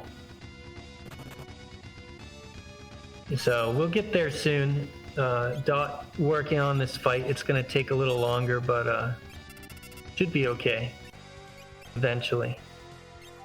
Yeah, I also do appreciate my party for blocking most of the melee attacks from Xdeath at the end. That's always nice. Ooh, Dot has put up big guard, so that will also help. And starting some Guild Toss, although the levels are a little low. Could use with maybe a few more levels. Yeah, should be fine enough. Because I know Dot has a decent amount of extra gil, I believe. Oh yeah, plenty of money. Hexcjedders, you had so much money that you bought 99 Phoenix Downs and are still rich? Yeah. Yeah, I was, I have to do my usual buy 99 so you never have to worry about it again. Yeah, and I know you bought 99 of some other things too, but the Phoenix Downs, I mean, that's 99,000 right there, and it still didn't prevent you from doing Guild Toss at the end. Yeah, I was definitely a little rich, so I decided to splurge. That's kind of what the seed gave you, though. I mean, there's a lot of loot in the pyramid, there's a lot of loot in the shrine, so, you grabbed it, you sold what you didn't need, and you had tons and tons of money. Oh yeah, I think I found 3 man-eaters this seed. Yeah, I definitely saw a couple. Dot with Big Guard got meteoed by the tree, but it didn't even matter. That's how powerful of a defensive spell that Big Guard is.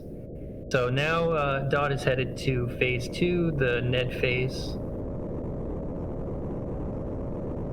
And we'll see how they handle that.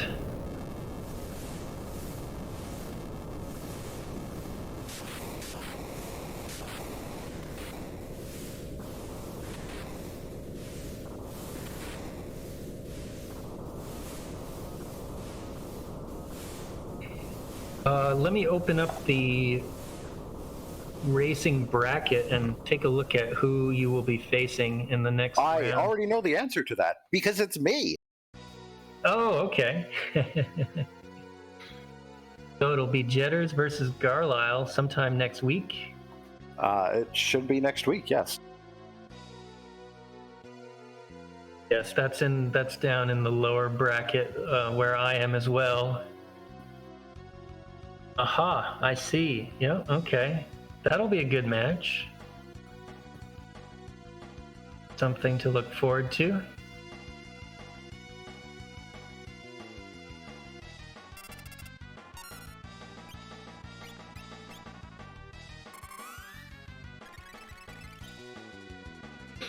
Oh, and by the way, I don't know if WinFox was watching it all, but I did sell a high tier bow just to mess with him. Okay. Because I found like Artemis bow, I think, early on, and I was like, you know what? I need money. Here's 10,000. Sometimes you just gotta go for it. Sometimes you regret it, but it seemed to have worked out for you. Usually I would hold on to something like that and I would just deal with the lack of money. But I did it especially just to trigger WinFox if he was watching. I did not see his name in chat, so I don't know for sure if that roll paid off or not for you, but good attempt anyways. Yeah, because early Berserker was very possible this seed. Because you had the Berserker class, and I believe Berserk was for sale, actually, the ability. And then, yeah, Hunter Crystal was in the ship graveyard, wasn't it? Oh, and that is time for dotwarner. Hey, GG's to Dot. And we may be briefly talking to them as well here in just a minute.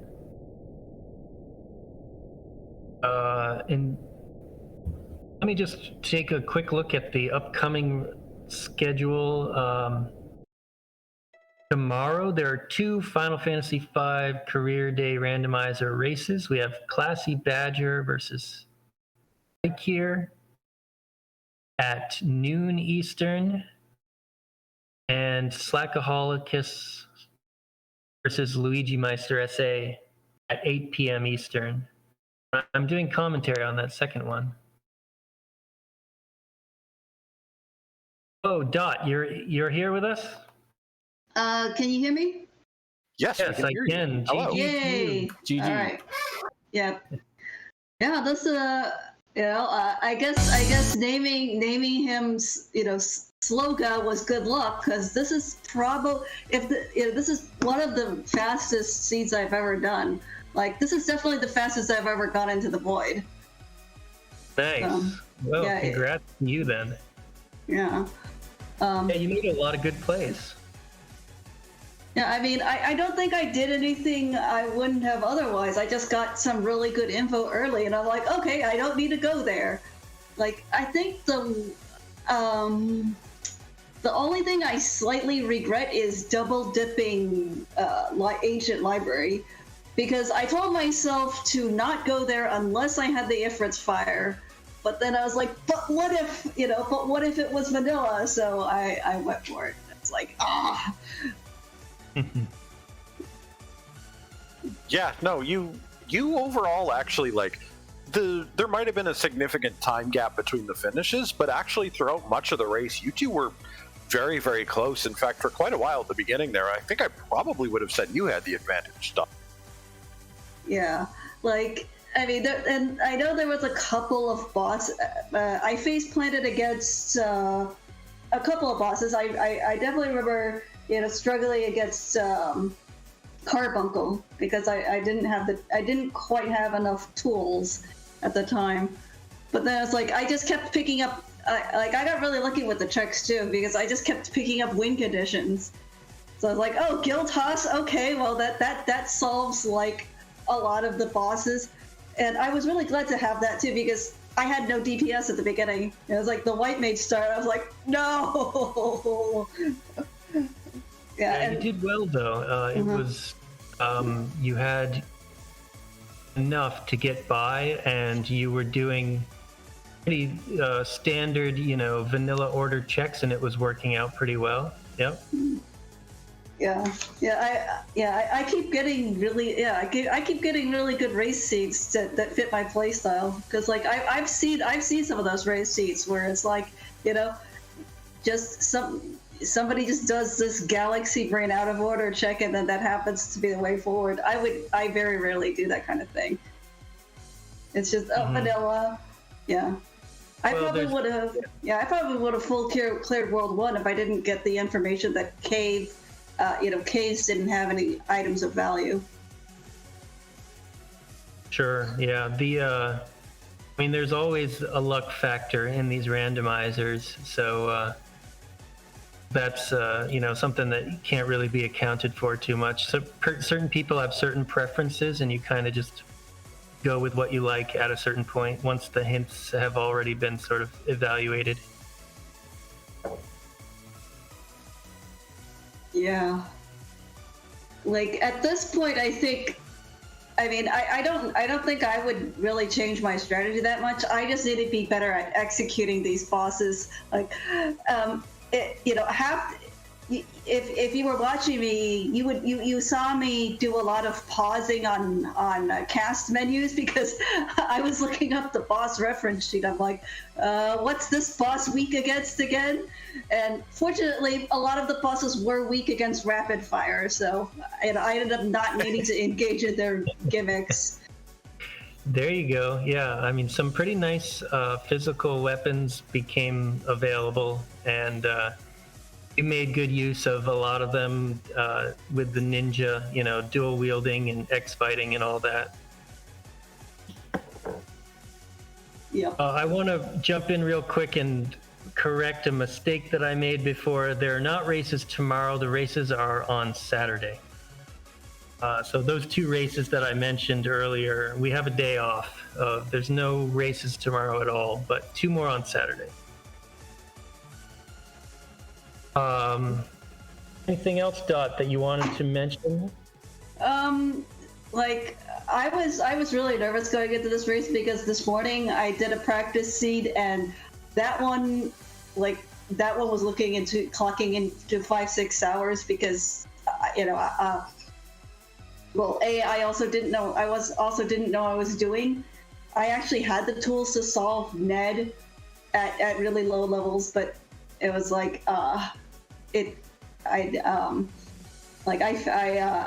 I just got RNG screwed twice trying to solve Ned, and that was kind of soul crushing. So I was like, oh man, I hope I can do better on the race.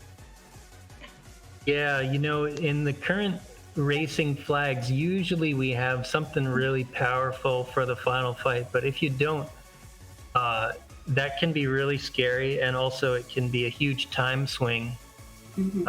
And I'm still we haven't seen too much of it in the tournament, but I kind of like that myself, not being too overpowered at the end, but that's just how the race flags have been working out for the most part.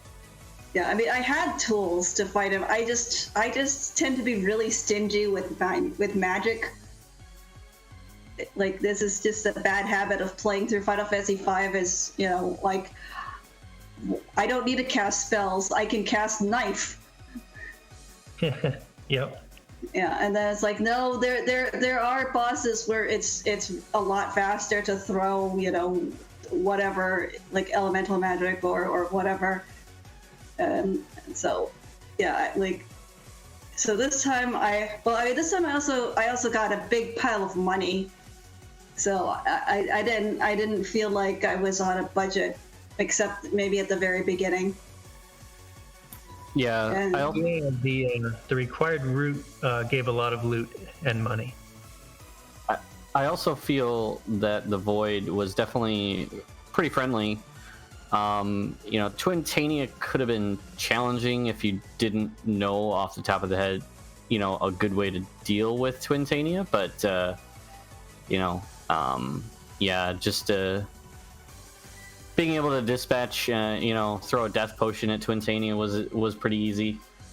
But everything else was okay. It got a little scary at Archeo Avis because his melee attacks did a lot of damage, and I was not prepared to actually heal anybody through that fight. But it wasn't a hard fight overall. Yeah, we were actually thinking about what bosses might appear in the Void, and I think like Stalker was still available in the pool, and maybe a couple of Bahamut, maybe a couple of bosses that could have been pretty nasty, but they did not appear, so that was kind of nice. Yeah, I definitely never want to see Atomos or Soul Cannon in the Void. Like those are not fun to deal with, even when even if I can heal myself or mitigate the damage. Like something you guys never ran into, and we were wondering if you were going to see, was Stalker and Bahamut were still valid bosses that could have shown up in the Void. Yeah. That would have been tragic for me because I sold my wall rings if Bahamut showed up. But yeah. Yeah. I always hang on to my roll rings until at least omniscient, and then after that it's like, by that point I already had more than enough money to solve Ned, so it's like whatever, they can take up space in my inventory. It's fine. You both dealt with the piggies pretty well. That can be a tricky late game fight. Yeah, I think that was in the Void at the panda spot.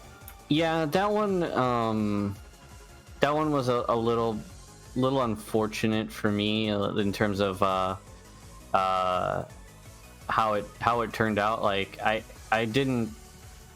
was pretty sure that the front run one should have died after a melee hit. I think, yeah, it was a melee. I threw a melee hit at it, and it didn't die. I was like, well, but luckily I got to follow up real quickly on those. Yeah, I mean that was unfortunate that it didn't die when you wanted it to, but it didn't. You didn't like lose the fight or anything. You just had to do another round, right? Yeah. Yeah, so not that big of a deal. Yeah, I actually was expecting to eat a Delta attack because I wasn't really keeping track of his HP. I was just like, all right, this looks like a pretty good number. We'll see what happens. And like, I don't think I saw softs anywhere, so that was really nerve-wracking. Yeah, we noticed that at the end that you didn't have any, and you had to rely on the heal spell.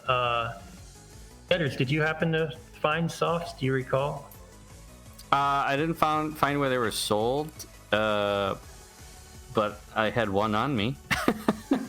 Yeah, you might have gotten one from the statues fight in the pyramid or something. They often drop one. Yeah, I mean, like if I had, I was kind of toyed with the idea of farming statues in Val Castle for the AP and the money and the softs, but it was like,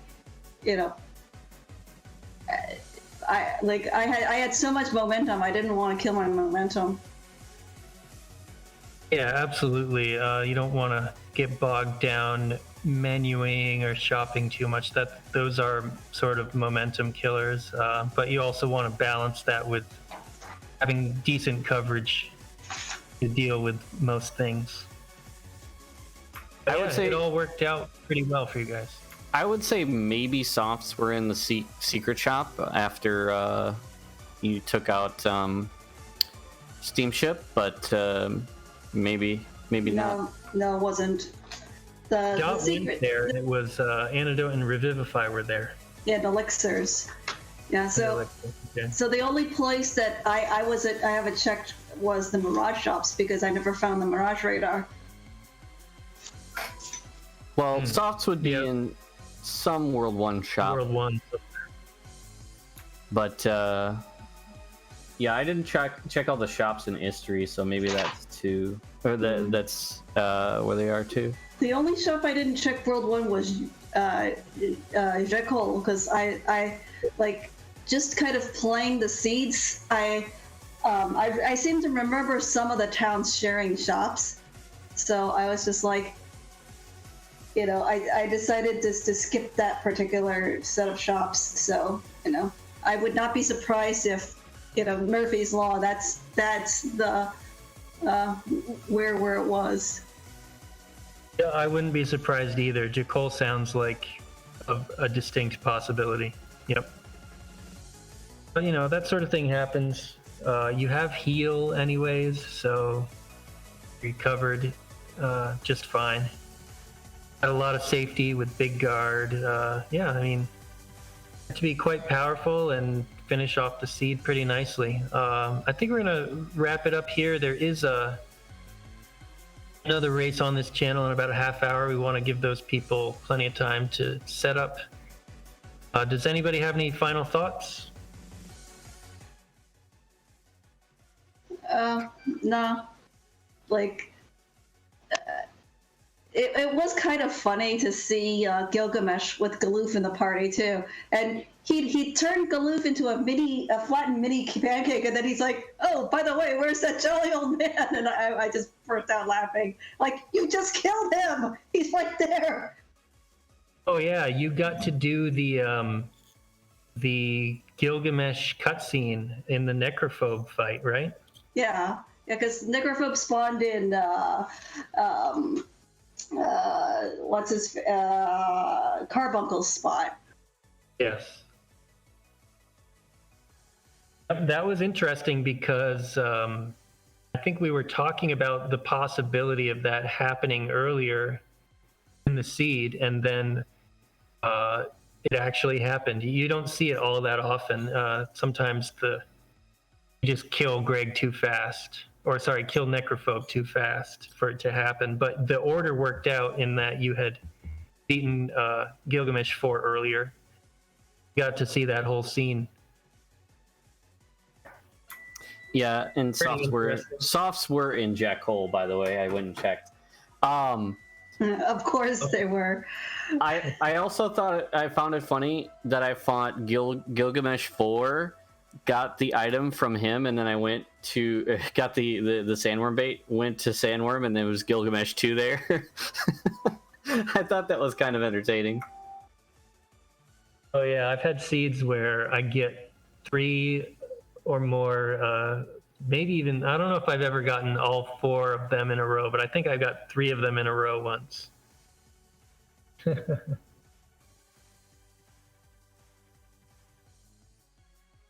And maybe someday my dream of an "Oops, all Gilgamesh" flag will come true. Right. I remember you mentioning that in the past. So Dot, unfortunately, I guess, was this your second loss? Yeah. So that means that you're out of the tournament, but nice strong showing, and I think you improved every match as well. So great, great to have you and help fill out this roster to a full 16 people in the tournament.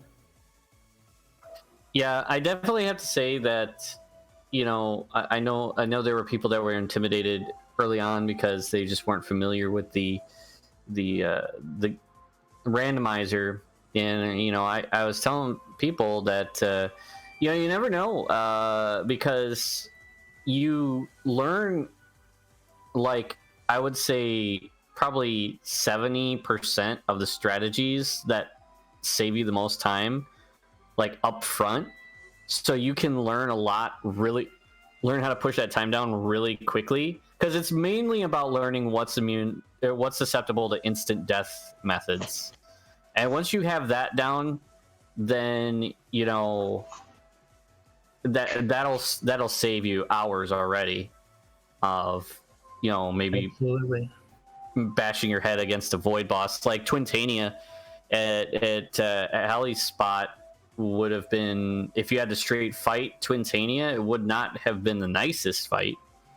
But if you know how to kill Twintania easily, then there you go. Yeah, I agree. That's a big factor. And I just want to say that I've been doing a lot of commentary and watching a lot of these races, and people have gotten much better very, very quickly.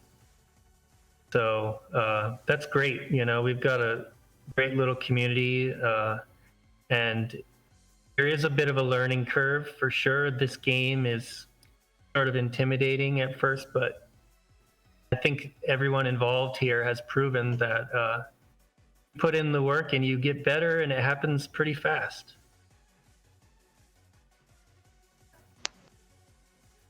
Yep. Anyway, GG's. Yep. GG's GG. to everybody.